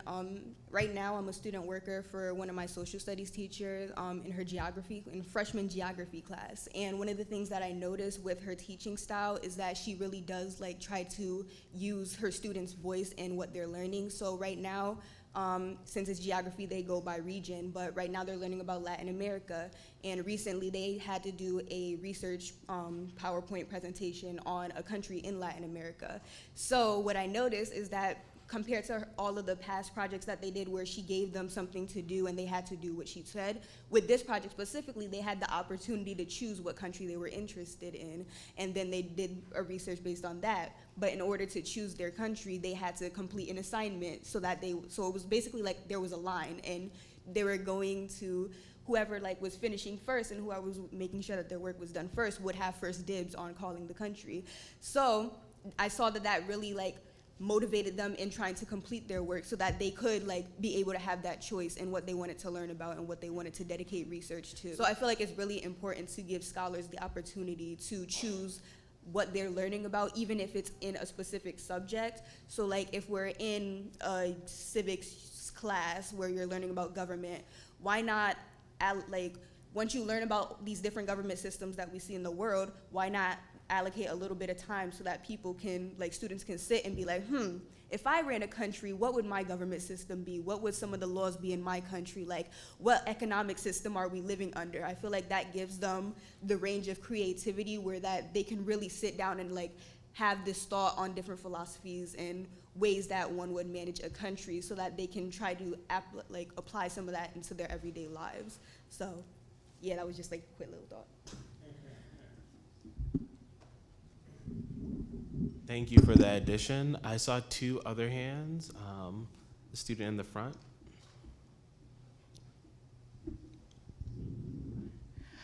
This question is for Asia.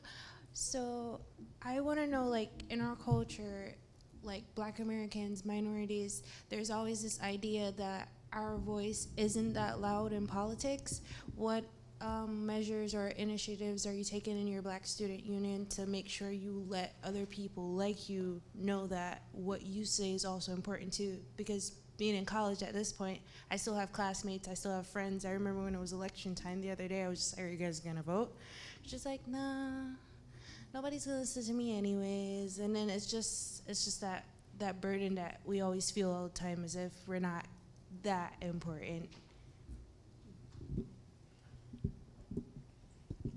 So to be honest, I got into those little those little arguments back in 2016 with the presidential election, because I was definitely one of the people who was like, yo, if I had the opportunity to vote, I probably would not, because I don't like having to pit between two bad choices. Like you heard a lot of conversation about, oh, you have to choose the lesser of two evils, but it's like, yo, why are we out here trying to pick two evil people, like, come on now.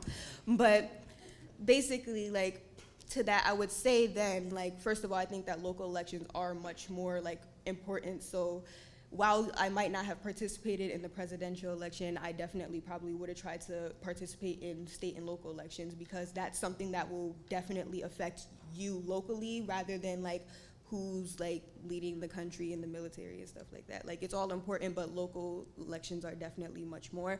But anyway, aside from that, outside of politics, I want people to understand that there's more than just the United States government. Like, recently, like, I found this newfound love for the Black Panther Party, where I research them all the time.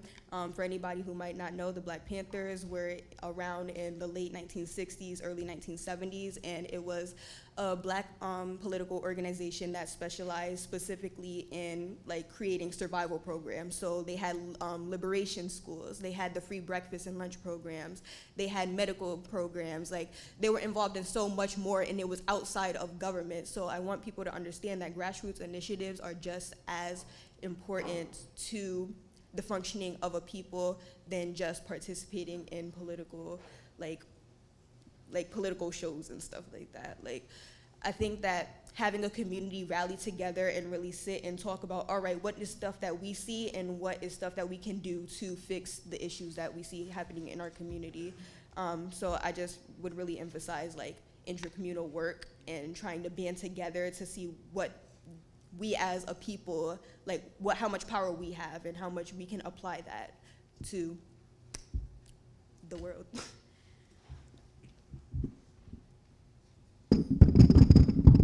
Thank you. I think we have time for one more question. Yes. This is really not a question, it's a comment. And I just want to say that I want to honor the young folks who came here today to make your statements. And I feel like there are others like you around this country. That being said, I see the democracy is definitely not in danger. So thank you.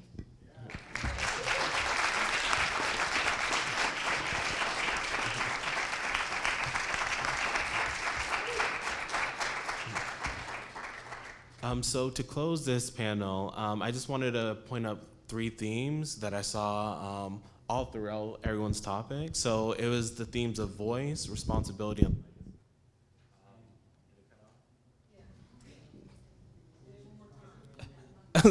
sorry. Okay, so the 3 themes were voice, responsibility, and legacy. As we know from the first panel, we have that video where we saw that community engagement really means community engagement for all. So we saw people going to communities where voices aren't typically heard. So we saw people go into the prison. We saw people go into schools and say, like, hey, you might not be of voting age, but that doesn't mean you're not part of our community. And that goes to the second point, that when we engage with youth or people that typically don't have a voice in our communities, we see or seed really responsibility. We say that in being part of our community, we're also responsible for our community. And this doesn't have an age limit. So we can have a kid governor that's 8, 9, 10, all the way up into college. And although they might be used, they're taking on responsibility for their future and the present. And that leads to my third theme that I see with all these youth in the room, is that this really conference or summit is dedicated to Linda Ann Bayer's work. And as we know, that's a legacy of 40 years of community engagement, but it can only begin with the first step. And as we saw in all these projects, even if they're only beginning, as educators, as the older generation, it's our responsibility also to help encourage that. So I just want to thank everyone here on the panel and thank the Civic ambassadors for realizing that youth have an important part in our future. So thank you, everyone.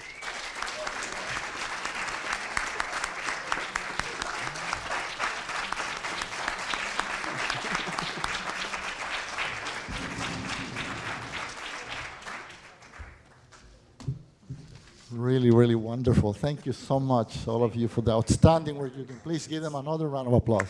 Thank you. Really outstanding work. Thank you. At this point, I am very honored to introduce the keynote speaker and the discussion moderator, Mr. Doug Linkert, the president of the National Civic League. Founded in 1894 by Theodore Roosevelt and a group of 100 other dedicated national public and civic leaders, the National Civic League believes that through inclusive civic engagement, the many parts of a community, government, businesses, schools, residents, nonprofit agencies, faith-based organizations, and others can work together to address public needs and desires. These civic leadership and community partnerships can lead to lasting solutions that represent the values and desires of everyone in the community. Doug Linker became president of the National Civic League in December 2015. He holds a master's in public administration from the University of Arizona and brings over 40 years of experience in the public policy arena, including 8 years as Denver City Councilman and 10 years as a Colorado State Representative and Senator. Mr. Linker started his career by managing local campaigns, then worked in the federal government as a presidential management intern.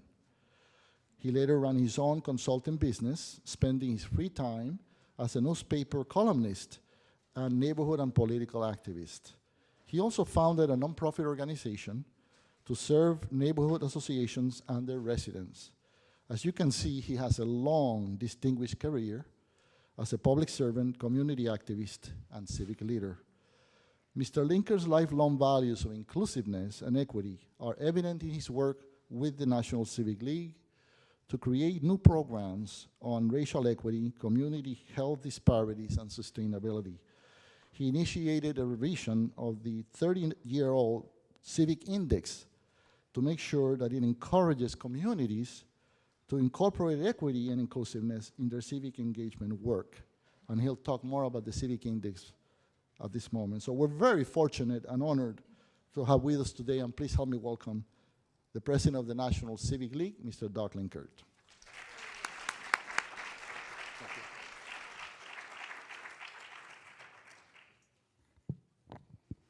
Thanks so much, Val.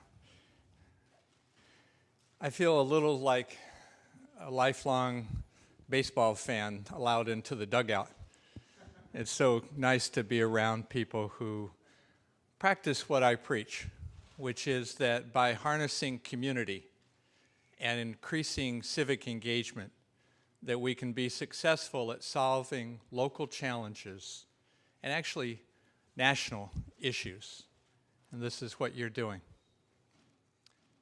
I'm also humbled to be in one of the 13 original states where democracy was born, where Thomas Jefferson talked about how we're all created equal and how government serves at the pleasure of us, the people of the United States. Jefferson talked about the need for everyone to be at the table of decision-making, no matter their rank in society, and that if they are not so enlightened to make important decisions, that we should use education to help enlighten them rather than having them leave the room. Let's educate our fellow people.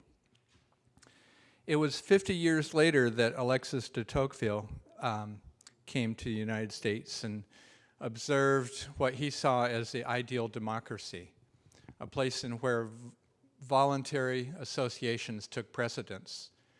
And I think he was in some ways surprised and a little humored by the fact that even what he called the smallest problems required a committee, rather than, as he would say,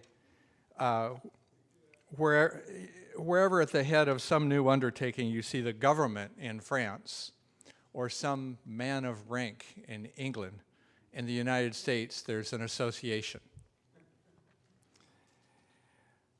So Alexis de Tocqueville saw us as sort of this epitome of democracy where people pull together for the benefit of the whole, and where associations take precedence over individual decision makings or larger government decision making.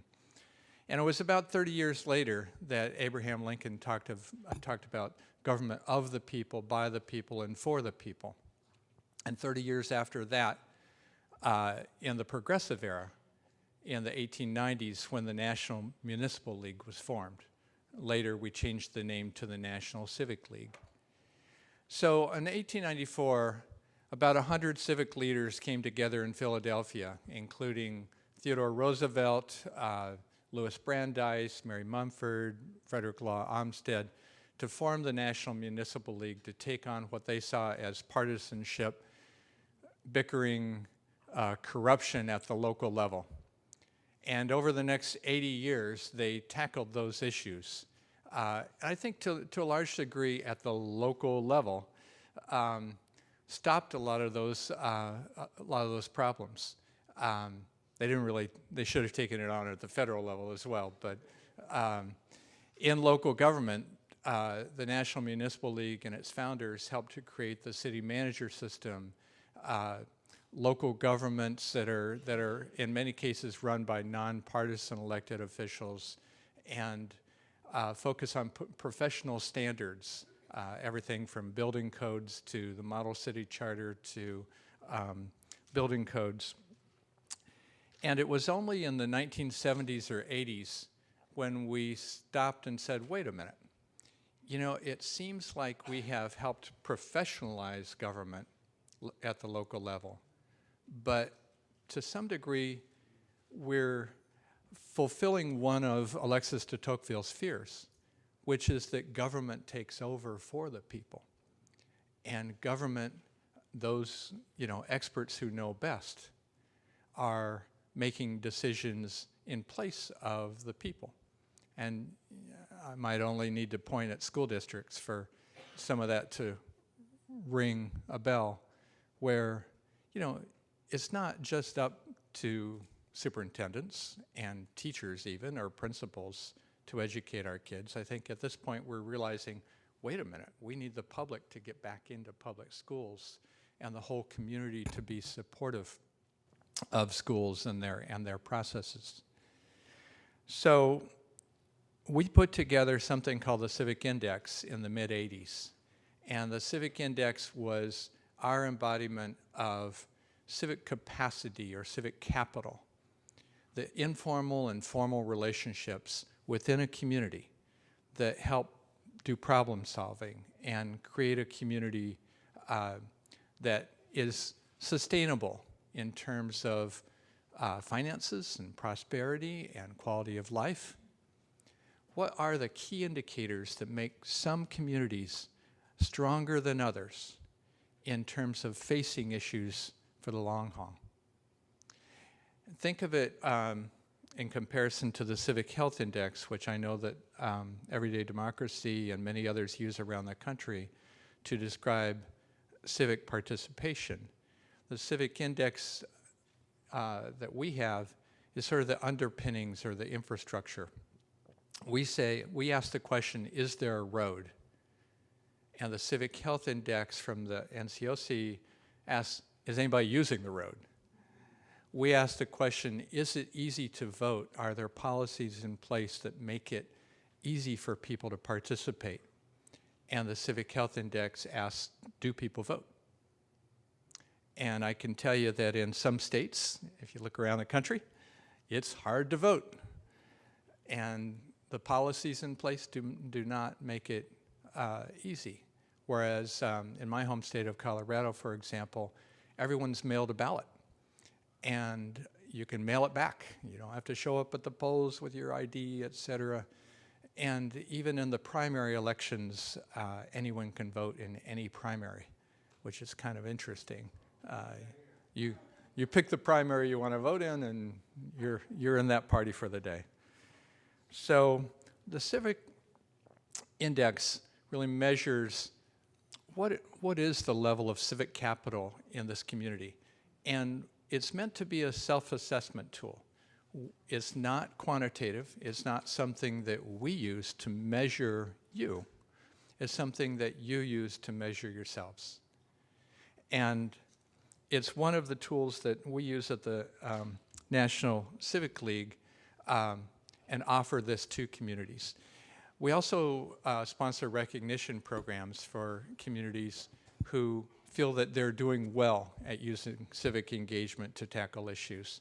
We have a program called the All America Cities program, where communities nominate themselves to be an All America City.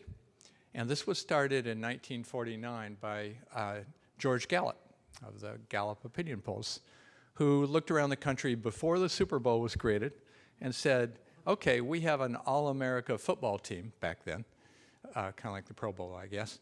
We need All-America cities. And started the program, again, 69 years ago. And in fact, Hartford was one of the early All-America cities in 1950, in the second year of the program, and came back again in 1961 to win again. And we would welcome Hartford as well as other cities from the state. New Haven has won 4 times. New Britain won last year. And what we do in that program is to generally set a theme for the year. For the next couple of years is healthy communities. And to ask the question, in your community, is civic engagement being used in a way to improve health? I learned during a brief stint as a public health officer in my city that 70% of health is behavior and environment, not genetics. So are we encouraging the right behavior by making it easy to walk and bike and exercise, by having healthy foods available for folks, and by having a safe environment? So are we making it easy to be healthy? Not just a question of like, well, that's in your family, so that's the way it is. So are there communities that are using civic engagement again to encourage people to be healthy? And that's our award process for the next couple of years. So back to the Civic Index. In your folder, there is a list of the 7 key elements that we consider make for strong civic capital. And I want to walk through each of those briefly, and then we're going to break up into groups in the back and talk about, and you're going to talk about your communities and what you think is a strength and what you think is a weakness.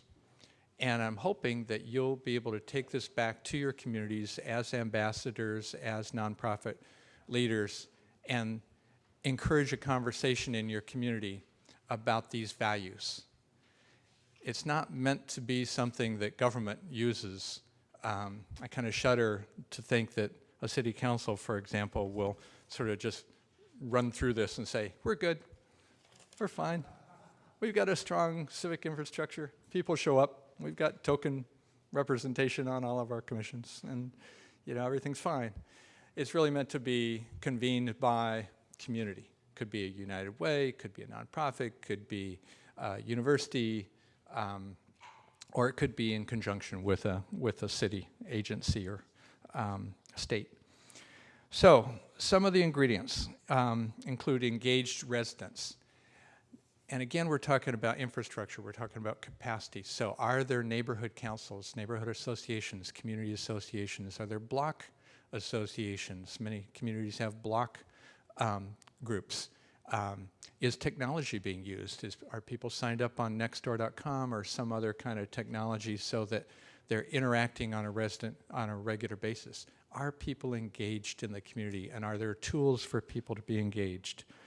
In Lakewood, Colorado, for example, there's the Sustainable Neighborhoods program where the city has challenged neighborhoods to come up with their own ideas for how to fight climate change at the neighborhood level, not the federal level, at the neighborhood level. So the community will come up with ideas like community gardens or promoting LED lights or CFLs, and the city will help assign points for how much difference does that make in climate change. So the communities are involved, and they're involved only with the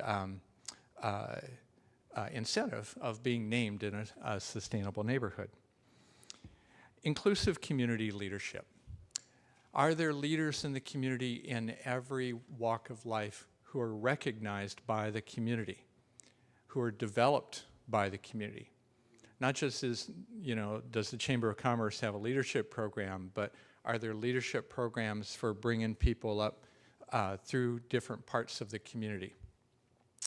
In Beaverton, Oregon, for example, they have a program called BOLD, where they recognize that there are a lot of immigrants in the community who are not participating, so they went specifically out to those communities and created little mini leadership efforts and capacity building efforts. Somebody asked earlier about capacity building of people. You don't just invite them to the table without building their capacity. And more importantly, as someone mentioned, there shouldn't just be one table. There should be tables, and government needs to go to you, not you come to their table. El Paso has a requirement that all boards and commissions of the city have representation from the communities that are affected by those particular decisions.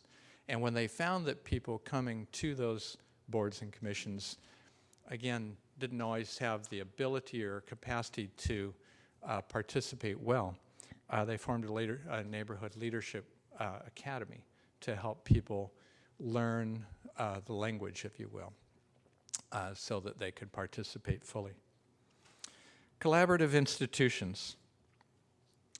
Are there relationships among different organizations in the community to solve problems? Does the United Way talk with the city and the university and the Chamber of Commerce? Are businesses at the table? Are young people at the table? Do you have collaboration among all of those different groups to tackle issues? Homelessness, for example, or education. Is everyone coming together to address those kinds of issues? In Fall River, Massachusetts, for example, there's a school community partnership that has over 30 different organizations that have come together to improve the well-being of young people. And they noticed that attendance was a particular issue in that community, so they formed an attendance task force, a mayor superintendent attendance task force. And when that task force found that that one of the reasons that students weren't attending school some days was that they had a doctor's appointment or they had medical issues, then they got pediatricians to join the group. And so now they've got pediatricians as part of the coalition as well to address some of the underlying issues that affect attendance. Embracing diversity and equity means not only asking whether there's equity in services, but is there equity in services that reflects the values of different populations? In Minneapolis, for example, the Parks and Rec Department did an assessment of their community. They have over 180 parks, and they found that there were disparities in sort of the park acreage per capita in this part of town versus that part of town. So they said, okay, we need more parks over here. But then they went and talked to that community that was lacking the park space, and they didn't want more parks. They wanted parks that were functional, that had activities in them that were safe, that they could use. We're located in Denver, so I tend to use a few examples from there. There was a park in a low-income community that wasn't really being used that much.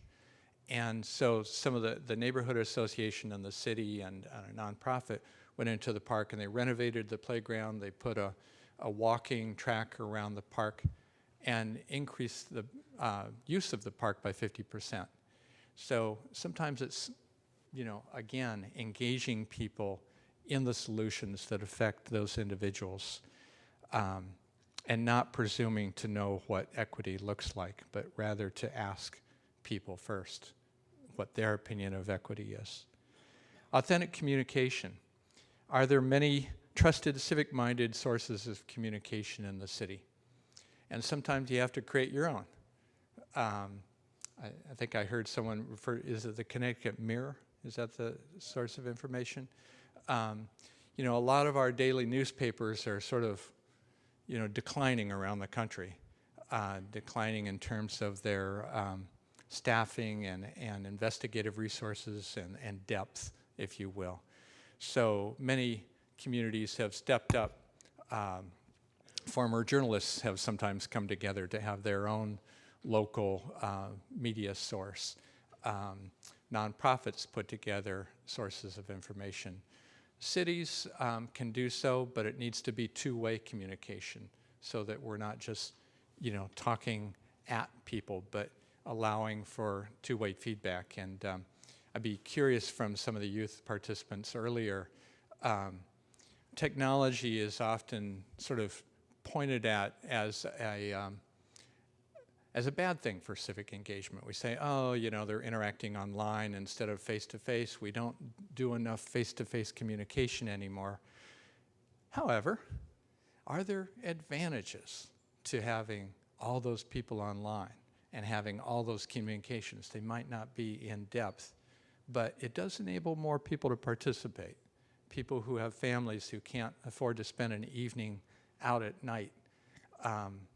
In some cases, making it easier to vote that way. For example, you might say, well, it was better when people actually went to the polls and had to pull the big lever. Well, that's not how things are now. Let's make it easy to vote, and let's make it easy to participate. And if it's only a transactional process where you get my opinion or where I go online and I vote on something, maybe that's okay. So there are a lot of technology platforms that cities are using and nonprofit organizations to get more thoughts from more people, and that can lead to more authentic exchanges. Culture of engagement. Now this element is a little fuzzy. It asks the question of, is there sort of an expectation that there will always be engagement before we do something major? And it's great that Hartford has the budget process. I don't want to be negative, but it sounds like it's mostly on capital programs, right? There are some cities that say, okay, what about the operating dollars? Let's talk about, rather than just setting aside $1 million over here and you'll get to have input on, what we build. What about the dollars over here and how we spend it? Because I gave you a little bit of my philosophical bent. In many communities, a lot of the money spent on police departments, for example, could be spent in a way that prevents crime rather than simply chasing criminals around. And if you have a participatory budgeting process where you have young people at the table, they might say, hey, how about if we take 1% of the police department money and put it into prevention? How about if we take some of the Parks and Rec department money and put that into skateboard ramps or something like that? So, I think the operating side of participatory budgeting is used in a lot of communities. Richard, I'm sure you're quite familiar with many cities. I think New York does that. I don't know about Stanford, but that's important too. So, question of, is there a culture of engagement? And in Hampton, Virginia, for example, they were using the participatory budgeting process for their budgets, and they still do. And by doing so, they were not only able to get community to talk about where to spend money, but also where to cut money, because that's just as important during the downtimes.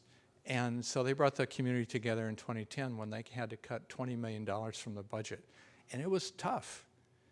And it took a couple of years, but a few years later, the community said, wait a minute, we don't want to cut anymore. We want you to raise our taxes. And so the community voted for a tax increase in 2014 that generated enough money to help cover their budget. Hampton has also has a youth commission that is not just for show, but actually has some decision-making ability. And there's this expectation that anything that the government does requires community consultation, that you don't just have the mayor stand up and say, we're going to do this, or some public health officer.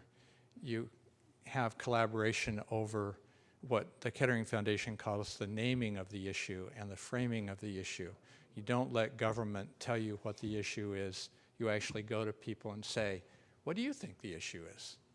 And help define the issue from the community. And finally, the seventh element is shared vision and values. Do we have a shared vision of what we want this community to be now and in the future? And here you hear slogans from some communities like Philadelphia, the city of brotherly love, or keep Austin weird, or keep Portland weird, or there's a bunch of cities that want to be weird. But is there a shared vision that is infused into the community? And that could be from a process, like a strategic planning process, or it could be informal, or both. In San Antonio, for example, they have had a program in 2010 called San Antonio 2020. A lot of people did that back then. And they brought together 6,000 people from the community over a period of time in different parts of the community, and they came up with a strategic plan. They have 130 organizations involved in creating the plan and the indicators that would be tracked. There are 59 different indicators that they're going to track over time. And I'm almost envisioning a thermometer on City Hall for each one saying, here's where we are on obesity, here's where we are on poverty, here's where we are on education, high school graduations. And they publicize those and they track them as a community. And they can tell you that today, after 10 years, that they have made forward progress on 70% of those indicators. The success isn't the issue. The success is that people know what the indicators are, and they're tracking together to say, are we moving the arrow on this particular goal? Now, shared values also means, and this gets a little harder to define, but it's that sense that when something happens in the community that's negative, that you're able to stand up and say, that's not the way we do things here. In Charlottesville, a lot of people stood up a couple years ago and said, that's not how things go here, when that white nationalist group came in. And they said, and in places where there have been shootings. So you often see it in that moment of crisis or disaster where people say, that's not our way. We're better than that. And to take an example from the other extreme of government, one of the departments that I used to run, environmental health department, had animal control. Boy, what a tough area that is. Everybody thinks of dogs as their children now. If you ask yourself, and I think this is pretty much true across the nation, 20 years ago, you're walking your dog and you had a dog dropping. Did you walk on? Maybe so, 20 years ago. Now people pick up after their dogs. Not everywhere. Some communities have different values in parts of the city than other communities, so it can be neighborhood by neighborhood. And in fact, in Denver, we had to sort of work in one neighborhood to educate them because many were immigrants that didn't really understand the values that we would like to see and the reason for those values, health, safety. But picking up after your dog has become a value. Putting on a seatbelt has become a value. Seatbelts were around 10, 20 years before people really started using them, because back then, you're like, if you use your seatbelt, are you saying I'm a bad driver? But now it's an expectation, and people put them on. And it's not because you're going to get caught. I mean, how many police officers are going to catch you for not wearing a seatbelt? It's a value that's ingrained.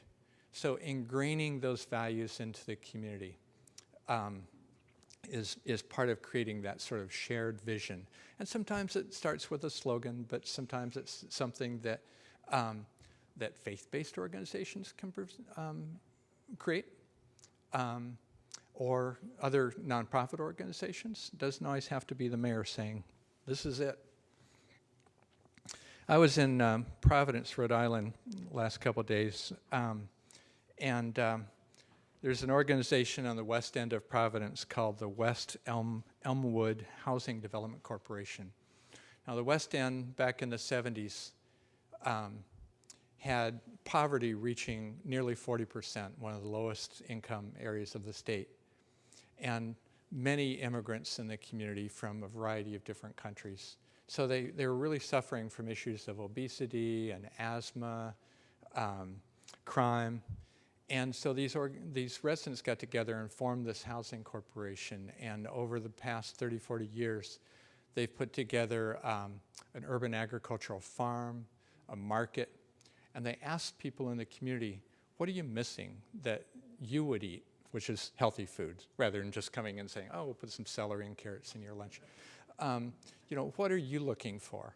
So people from all parts of the community said, this is what we would like. And they formed something called the Sankofa Initiative.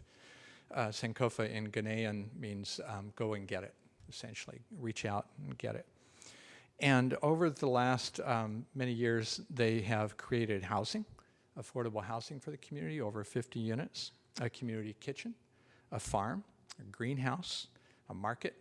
They've cleaned up 11 blighted properties, and they brought in $15 million into that little neighborhood to invest in programs. And it's a better area for it. De Tocqueville talked about the motivation for what we do as community folks being habits of the heart. And it's clear that by your being here on a Saturday afternoon now, that spirit in America still exists, that you have habits of the heart that we're all trying to foster in our communities to help make our cities better and make our country better. So thank you so much. Appreciate your time.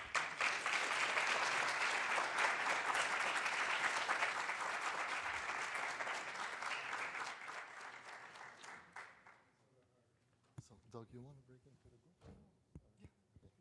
So please, let's give a round of applause to our speaker. Oh, thank you so much. Thank you very much. So now you're going to you've been listening to a lot of great people talking about some wonderful civic engagement, but now you're going to talk among yourselves. We're going to devote the next hour to having small group conversations. Which is the central question, which is, we have many resident-initiated and resident-led community and neighborhood organizations and activities. Do you have that in your town? And do they reflect the full community's diversity? I know that a lot of neighborhood associations struggle with getting some folks to the table. But are the pieces in place? Are there organizations where people can come to express their issues and organize? So that's the first question. And feel free to talk about some of those other questions under engaged residents. But mostly it's that first question is, are the pieces in place in your community? I have an experience of New Haven that would give New Haven pretty high marks around self-led initiatives and stuff like that. What do you guys have? I mean, I'd say the same thing. Yeah. Recently, we worked with a lot of the neighborhood groups in New Haven. So they do have a lot of like motivated people. Some neighborhood groups meet more frequently and have a lot more.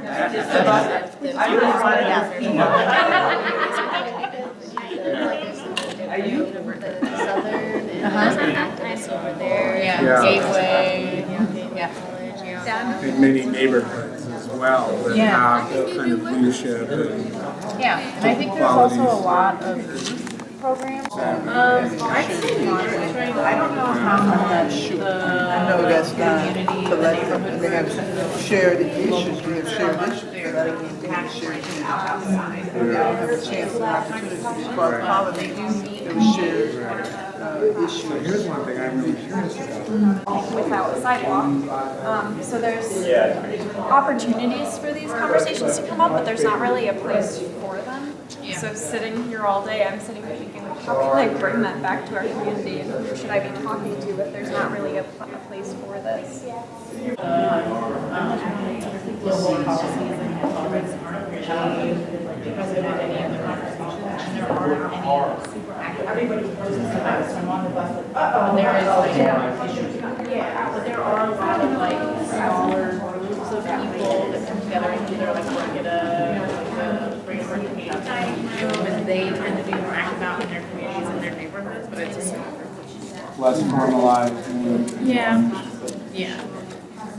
Raymond, how about West End?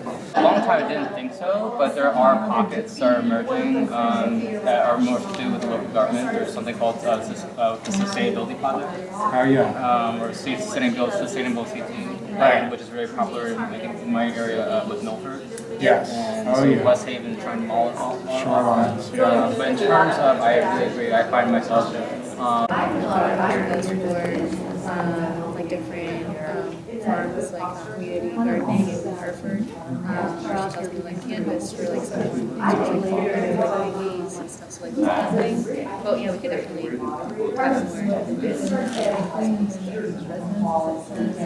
Make a guess that if you Probably a family. Where can we drop stuff off? And it just became this like momentum of people who ignore. And I love seeing that sometimes, like where somebody tried to do something and everybody else responded. That probably provoked and we had a building burn in the spring, and so many people displaced, and it was amazing. Like where a couple people, and it's always a variation of people that do it. Like I'm always like, where did this person just come from? And they're like, so I'm going to bring all this stuff here. No, I teach in Nashville, and it's a bigger community. I participate in their pages. It's a lot. It's a contrast to me. They're very private. Like as an educator in their system, a lot of things are more hush hush. I like that my kids are being educated and living in Bethel because, and there's so many community-wide things. Like the high school kids volunteer and babysit when we have open houses at the elementary schools and stuff. So like the gym, in the gym. It's interesting because we do have a really large farming community, so that does play into the dynamic of the community. You know, you have people who might not necessarily be able to come out to a lot of forums or have the time to because they're running a dairy farm 8 days a week. So their ability to get out and communicate within the community is limited by their occupation. Versus, and the dynamics racially has changed so violently in the Valley. One of the reasons, certainly my wife is a racial equity. So there was money in the budget for that, but once the elections took place. Once you get into those areas, it's okay. But it's people who live on the edges closer to Hartford or something, or people who live in more secluded communities who don't necessarily want to take an active part in it. You know, they don't feel as educated in school systems and things like that. You know, but if you live closer to the center, people really feel there's a strong civic spirit. But like where I live, for example, it's a bunch of people. We're out on the edges. You know, I live close to Farmington, so we don't actually feel as connected to the center. So I think it's good. Trying to reach out to some areas for us. I think social media had that because they're very active in terms of Facebook groups, Instagram, Twitter, of expressing possible biggest things with that, like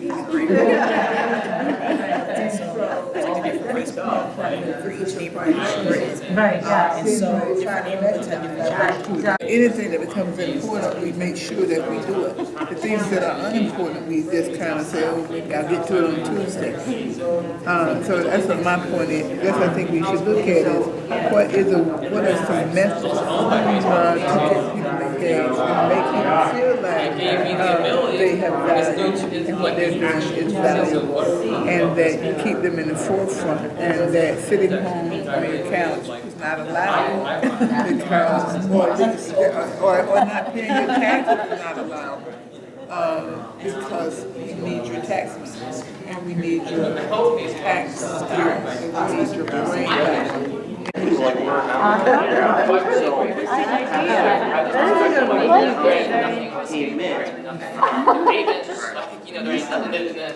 you just go to the entire state or something. All of a sudden change happened. Now these parents have been working hard to save tuition, put a gate in the school. Really just Facebook. People come and walk into the school way. interesting how technology, this is my parents that made it 5 years, and it took this one pastor who's a part of this council organization in Hartford to actually make this happen.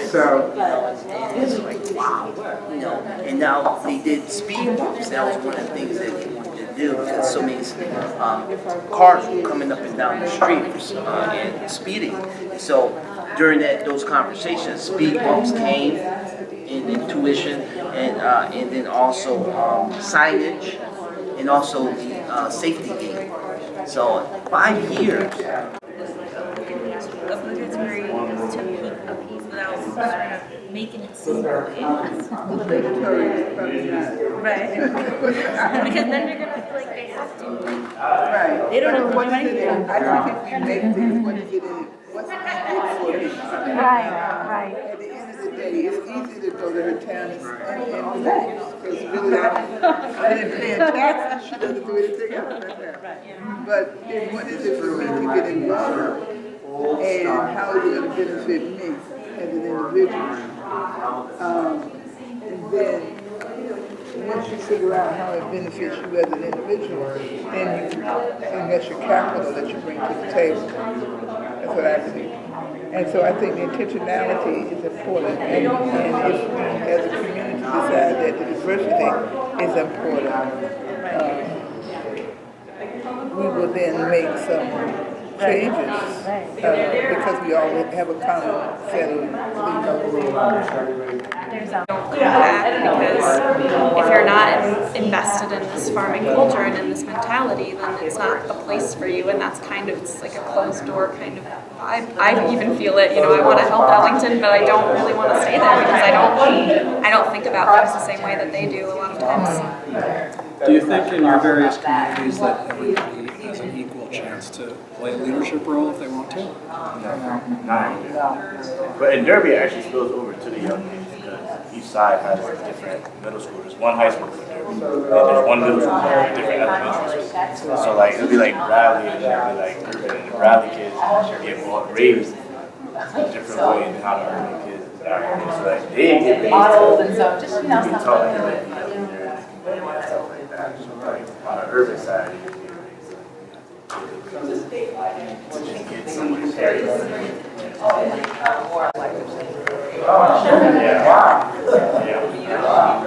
think that's true. Because people, I think a lot of people that generally if we mentored them, and now they're standing on solid ground, and they can really to the move equity forward question. rather than learn the process. I know it's hard to do each one in only 15 minutes, but we do want to get you out on time. So the next question is, in terms of embracing diversity and equity, are services and opportunities provided equitably to all groups and neighborhoods? Remember, equitably doesn't mean equally. It means equitably, and it also means listening to people about what they think equity is. So if you look at that question next, for the next 15 minutes. So, I'm familiar with communities like Bridgeport, and I've done a lot of regional work in Connecticut. I've visited every middle school and high school in the 15 towns from Stratford to Greenwich, and I know there's no equity. Like, it's just completely missing. And that's true for, wealth, income, and for education. Connecticut seems to specialize in that, but it's true that the nation and the world has kind of specialized in that. So we're a microcosm of a much bigger picture, but we do it better than anybody else in the country in Connecticut. I think New York City surpassed us in wealth and education gaps. Connecticut has traditionally not. When it's not a natural conversation that necessarily is playing out, everybody in the town, I would argue, has a very similar experience and a similar lifestyle. My experience going to high school and conversations with somebody else who's experiencing differently. That's a good fact. It's a byproduct of the structures and the process that we have in place. Really tough experience, because racially they might be a minority, and kids are very crafty. They don't do things in front of us, say things, shoot people and stuff. But I'm aware of like having a voice experience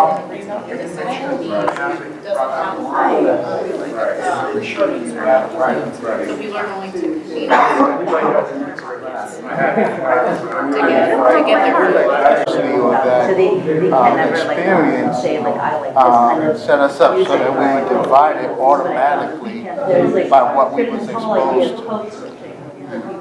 So, of course, I tried to understand what they were saying. The educational part was cool. The social interacting was not a problem because I had no reference. I grew up in the hill, and it wasn't even a ghetto, it was the hill. So my interaction on a daily basis was vastly different. And I think when you as an educator, you gotta consider something that you're not exposed to.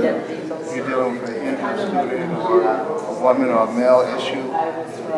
Without that knowledge, that inner knowledge of what it means, then you're always going to be at a disadvantage. You're never going to understand it.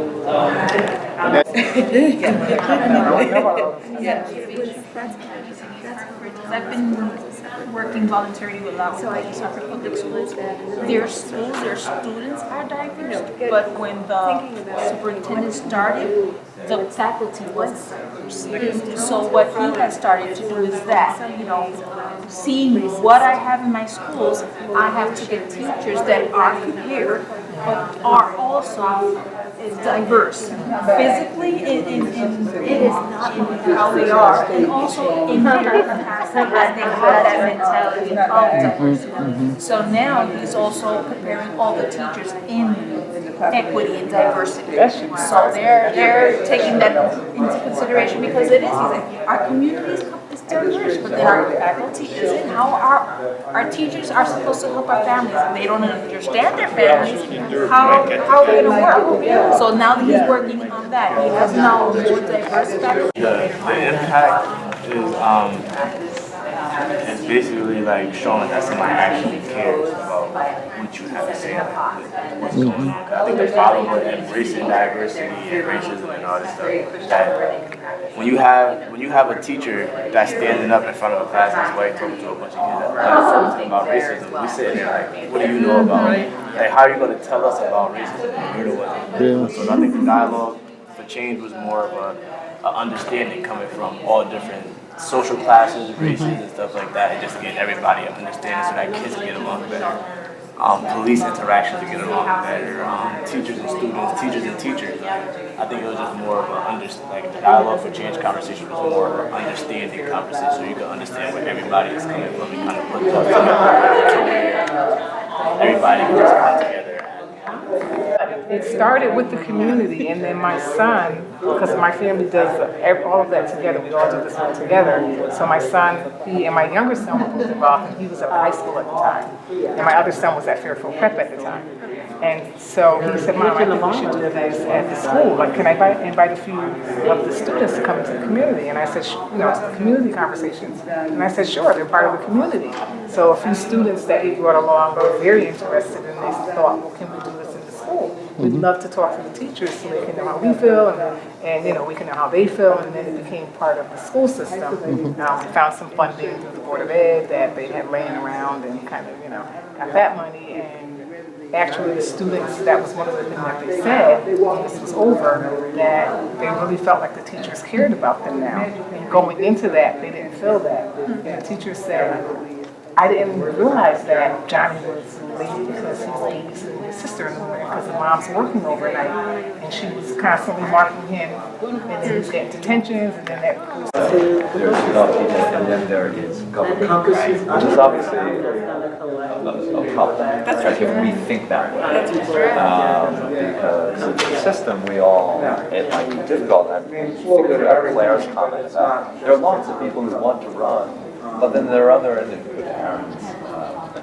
comment there. So we're on the last topic now. To get people to Topic run number some 4. neighborhoods, but other, Again, yeah, other we'd places like to quite get you out on easy. time. In my town. So if you could talk now, kind of merge into the last topic, which is culture of engagement. Do you have a culture in your town of consulting everybody when there are decisions on a regular basis? And this doesn't mean only reaching out to underrepresented populations like immigrants and newcomers, but also by age. Are seniors involved or young people involved? Don't think that you don't have diversity just because, racially folks are pretty similar. I mean, there's diversity among renters versus homeowners, older folks versus younger folks. Saw a report recently that said that the biggest gap in America is actually people of different ages talking to each other. They don't do it. And we all interact with people in the same age category. So talk about culture of engagement for a little bit, and then we'll wrap up in 15 minutes. Being our guinea pigs on this exercise, we're hoping that you will take this back and convene conversations in your community. And that's really why you're here, and this is kind of a train the trainer exercise. So would love to hear any of your thoughts on the process, on the exercise, on the index itself. Are the questions appropriate? What do you think of the rankings? So any sort of observations about the index and all that? John? So first thing is just kind of a question. I'm assuming that I can go on your website and download this whole thing, Yes. right? Yes. And what I love about it is that it sets up these qualities that your community can have. And it begins to tell you what some of the habits and practices might be that would imbue that quality in your community. So it's just a fabulous tool and a great way to look at, how to be in the 21st century that's different than we've been before. Great, thank you.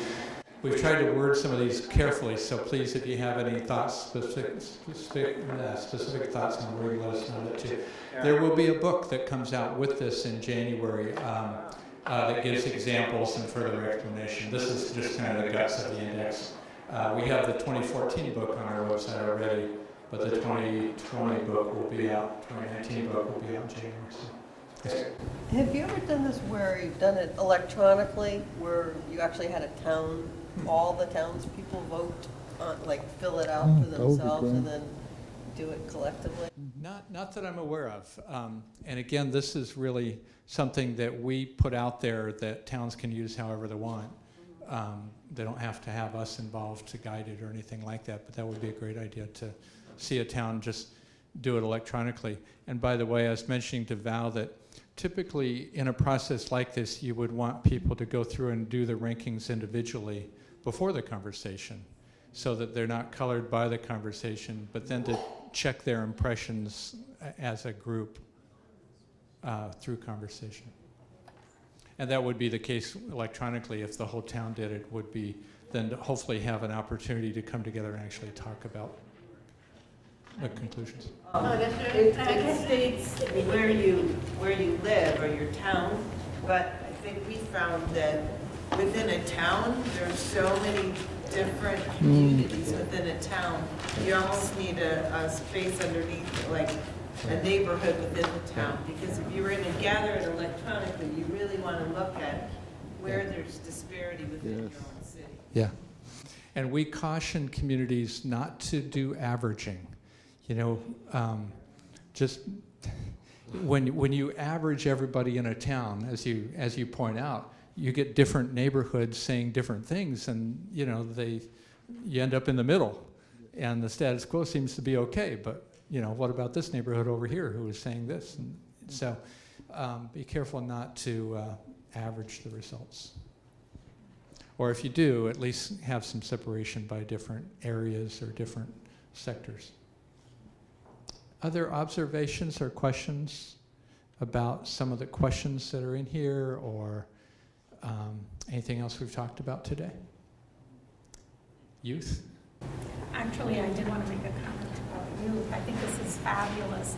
And being a Hartford being a Hartford teacher, of course, my passion is always directed at the youth, and I would love to be involved and to see the Connecticut Civic Ambassadors branch out to have a chapter for the elementary students and the middle students and the high school students. This way, you know, as they grow older, they're more informed and they can really go out and tackle issues.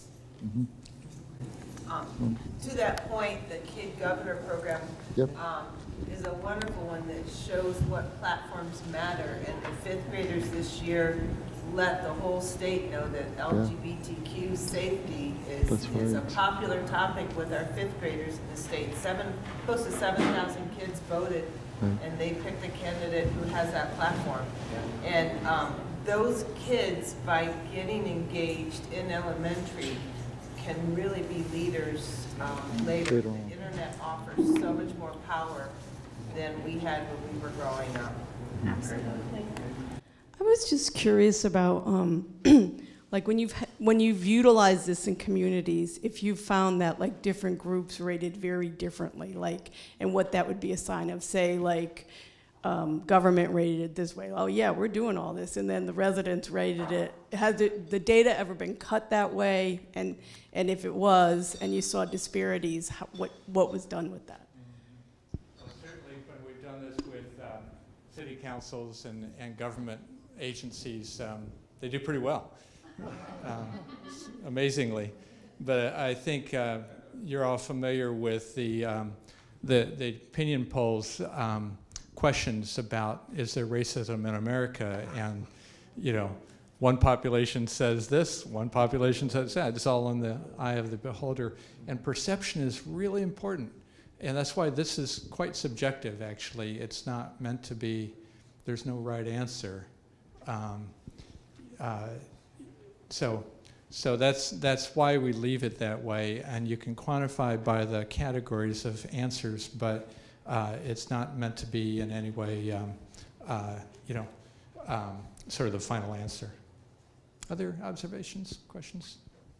There is a facilitator guide in the back of the questionnaire. So we're really hoping that you will take this to your community, to your school, use the library, use the nonprofit, use United Way, whatever, and convene conversations to have, to get input about what does this community need in terms of process.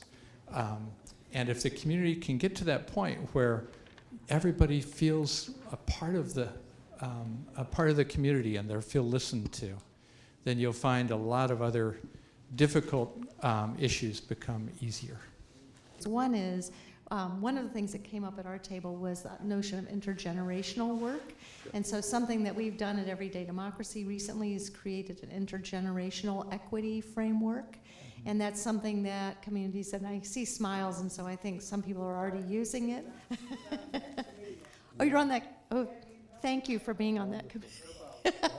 And so we're doing that at an upcoming Institute for Community Change Leaders. People are going to be testing out some elements of that intergenerational curriculum and framework. And so, and Doug, this was related to something else that I was thinking that came up at our table, and I wouldn't be surprised if it came up at other tables as well. And that is, as soon as we started looking at these questions and looking and examining them, equity issues, whether it was intergenerational, racial, ethnic, economic, started coming into the conversation right away. And one of the things that we talked about was really structures of governance. Like, for example, in Connecticut, how we ended up with all these small little towns was not accidental.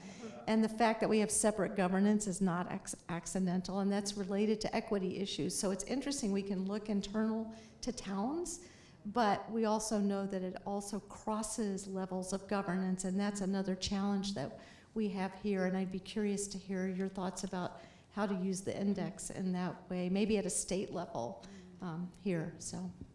Yes, certainly the structure plays a big role, and like I say, the city manager system in some ways professionalized government to the point where others don't really have a role. And now we're starting to see the mayors start to exert their influence by sort of becoming informal strong mayors, even if there is a city manager. But there are governments that structure things to have inclusion on an automatic basis. For example, Brighton, Colorado has youth council members on their city council. They sit up on the dais with the city council. They're not elected, but they have input into every decision. And the youth council is consulted on anything from every department that touches young people. So setting up a process, a requirement. Denver in the 70s created a requirement that neighborhoods be consulted on any zoning change. And I know a lot of other cities have that requirement, that registered neighborhood associations must be given an opportunity to have input. What if that happened with other things, like youth, like things that relate to health or different ethnicities? What if they had a requirement to give input? I mean, many of us have commissions, but the commissions don't have teeth, and they're not consulted on a regular basis. They're often for show. You know, oh, we've got an African-American commission, everything's good. So building in structures is incredibly important to making things happen well on a regular basis. Think about the federal government. Environmental impact statement was created so that any federal action that affects people has to have a whole process of input. So please join us to the front here. And we'll take about 5 minutes, and I want to hear from you what this experience has been like for you, and also what thoughts come to your mind as to what that you've learned here today you might take back to your community as a civic ambassador, and some thoughts about maybe doing a conversation like what we had today with Civic Index, or community dialogues like the ones that they are having at the Ferguson Library, or maybe participatory budgeting. Are these things that you are thinking that you could bring to your community? So I would like to hear for, popcorn style from any of you as to whether you want to bring some of these ideas. And of course, you can always contact us at Everyday Democracy, and we will connect you with the people who are doing this work. That's one of the reasons why we're bringing these great panelists here. So I'm opening the floor for anyone who would like to, was thinking about this. Anyone? Yes.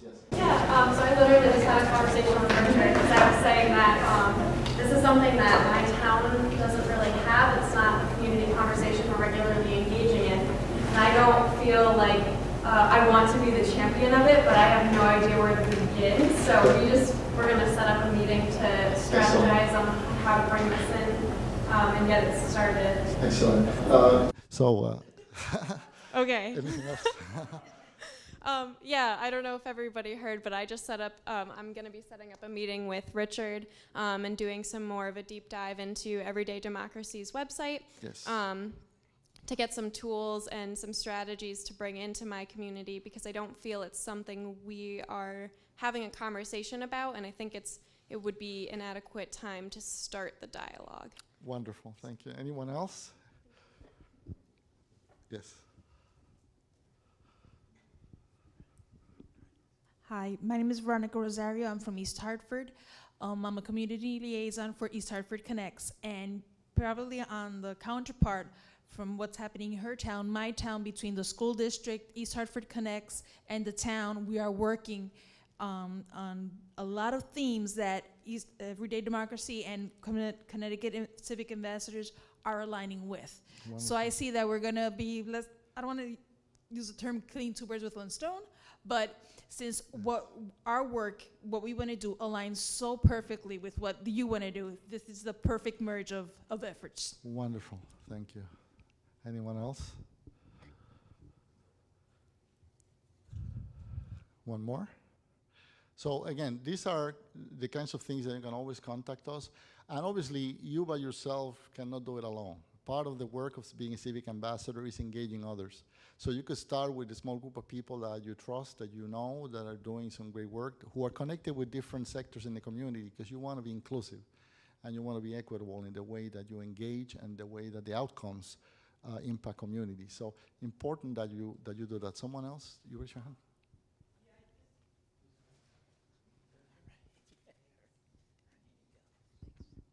The Parent Leadership Training Institute that's up there, one of the sponsors, they're very supportive of helping regular people get involved in government, but not only that, they offer, it's a 10-week program. Yes. They offer meals and daycare.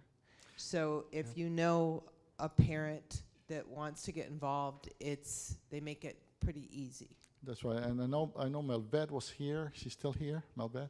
She had to leave, but she is someone that, and some of the parents are here of the PLTI. So we work with them very closely, and they're doing some great work as well.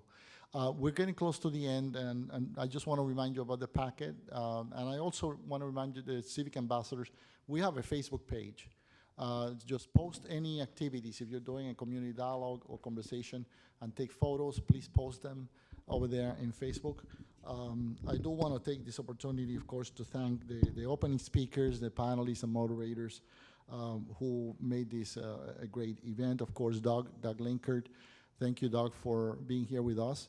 And I also want to invite Liz Castle, with the Hartford Public Library. They have been great partners last year, this year, and I want to thank Liz thank you so much, Liz.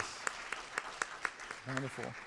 And of course, all of our sponsors, Everyday Democracy, who sponsored this, and of course, also the Yukon Humanities Institute and the Hartford Media Group as well. So what I'm going to do now is I want to call the Civic Ambassadors. I think most of you are Civic Ambassadors now, right? If you're not, just get in line here. So please walk here. Bring inside your package, you'll find the pledge. So please find the pledge, because we're going to read the pledge together, and that way we're going to be swearing you in as a Civic Ambassador. I want to take control of the microphone for just a second. How about a big round of applause for Val Ramos and Sandy Rodriguez for all of the work they did. Thank you. So please read the pledge with me. Ready? Okay. As a Civic Ambassador, I pledge to be a dedicated and engaged member of my community who will uphold civic values of civility, respect for our democratic institutions, principles of social justice, and nonpartisan civic action that will improve my community. I further pledge that in every role in which I may hold influence, I will carry forth the message that civic participation is a transformative experience that benefits us as individuals, our communities, and our democracy. I further pledge to devote at least 1 hour a week to working with others across difference to create opportunities for civic participation and engage those I come in contact with in endeavors that will strengthen Connecticut's civic health. Lastly, as a Civic Ambassador, I pledge to share stories of my civic action work with others as a way to be a super carrier of great civic citizenship who inspires others to follow my example for the betterment of our state and nation. So I pledge on this day, Saturday, December 1st, 2018, to be a Connecticut Civic Ambassador. Congratulations. Thank you very much for coming. Thank you all. Congratulations on being Civic Ambassadors. Thank you very much. And again, thank you, and hopefully you'll join us next year. I'm in awe at the Civic Ambassadors. I love the concept of having ambassadors promote civic involvement, engagement in different communities, and such a diversity, too, of people by age and by race and ethnicity.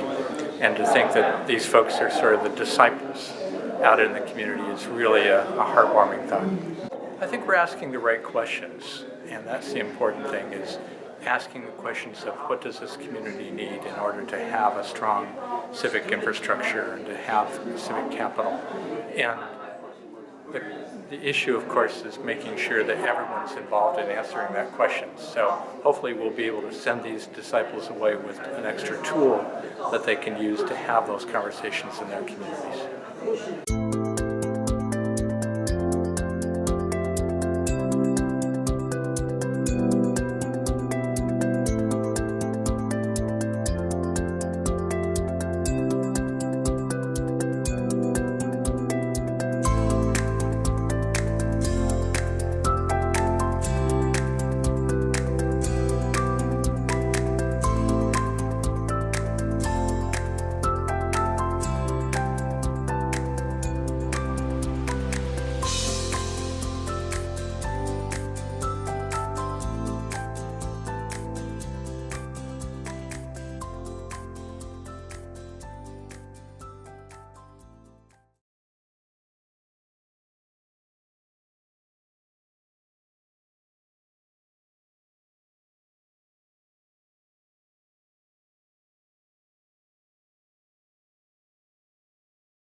Thanks so much, Val. I feel a little like a lifelong baseball fan allowed into the dugout. It's so nice to be around people who practice what I preach, which is that by harnessing community and increasing civic engagement, that we can be successful at solving local challenges and actually national issues. And this is what you're doing.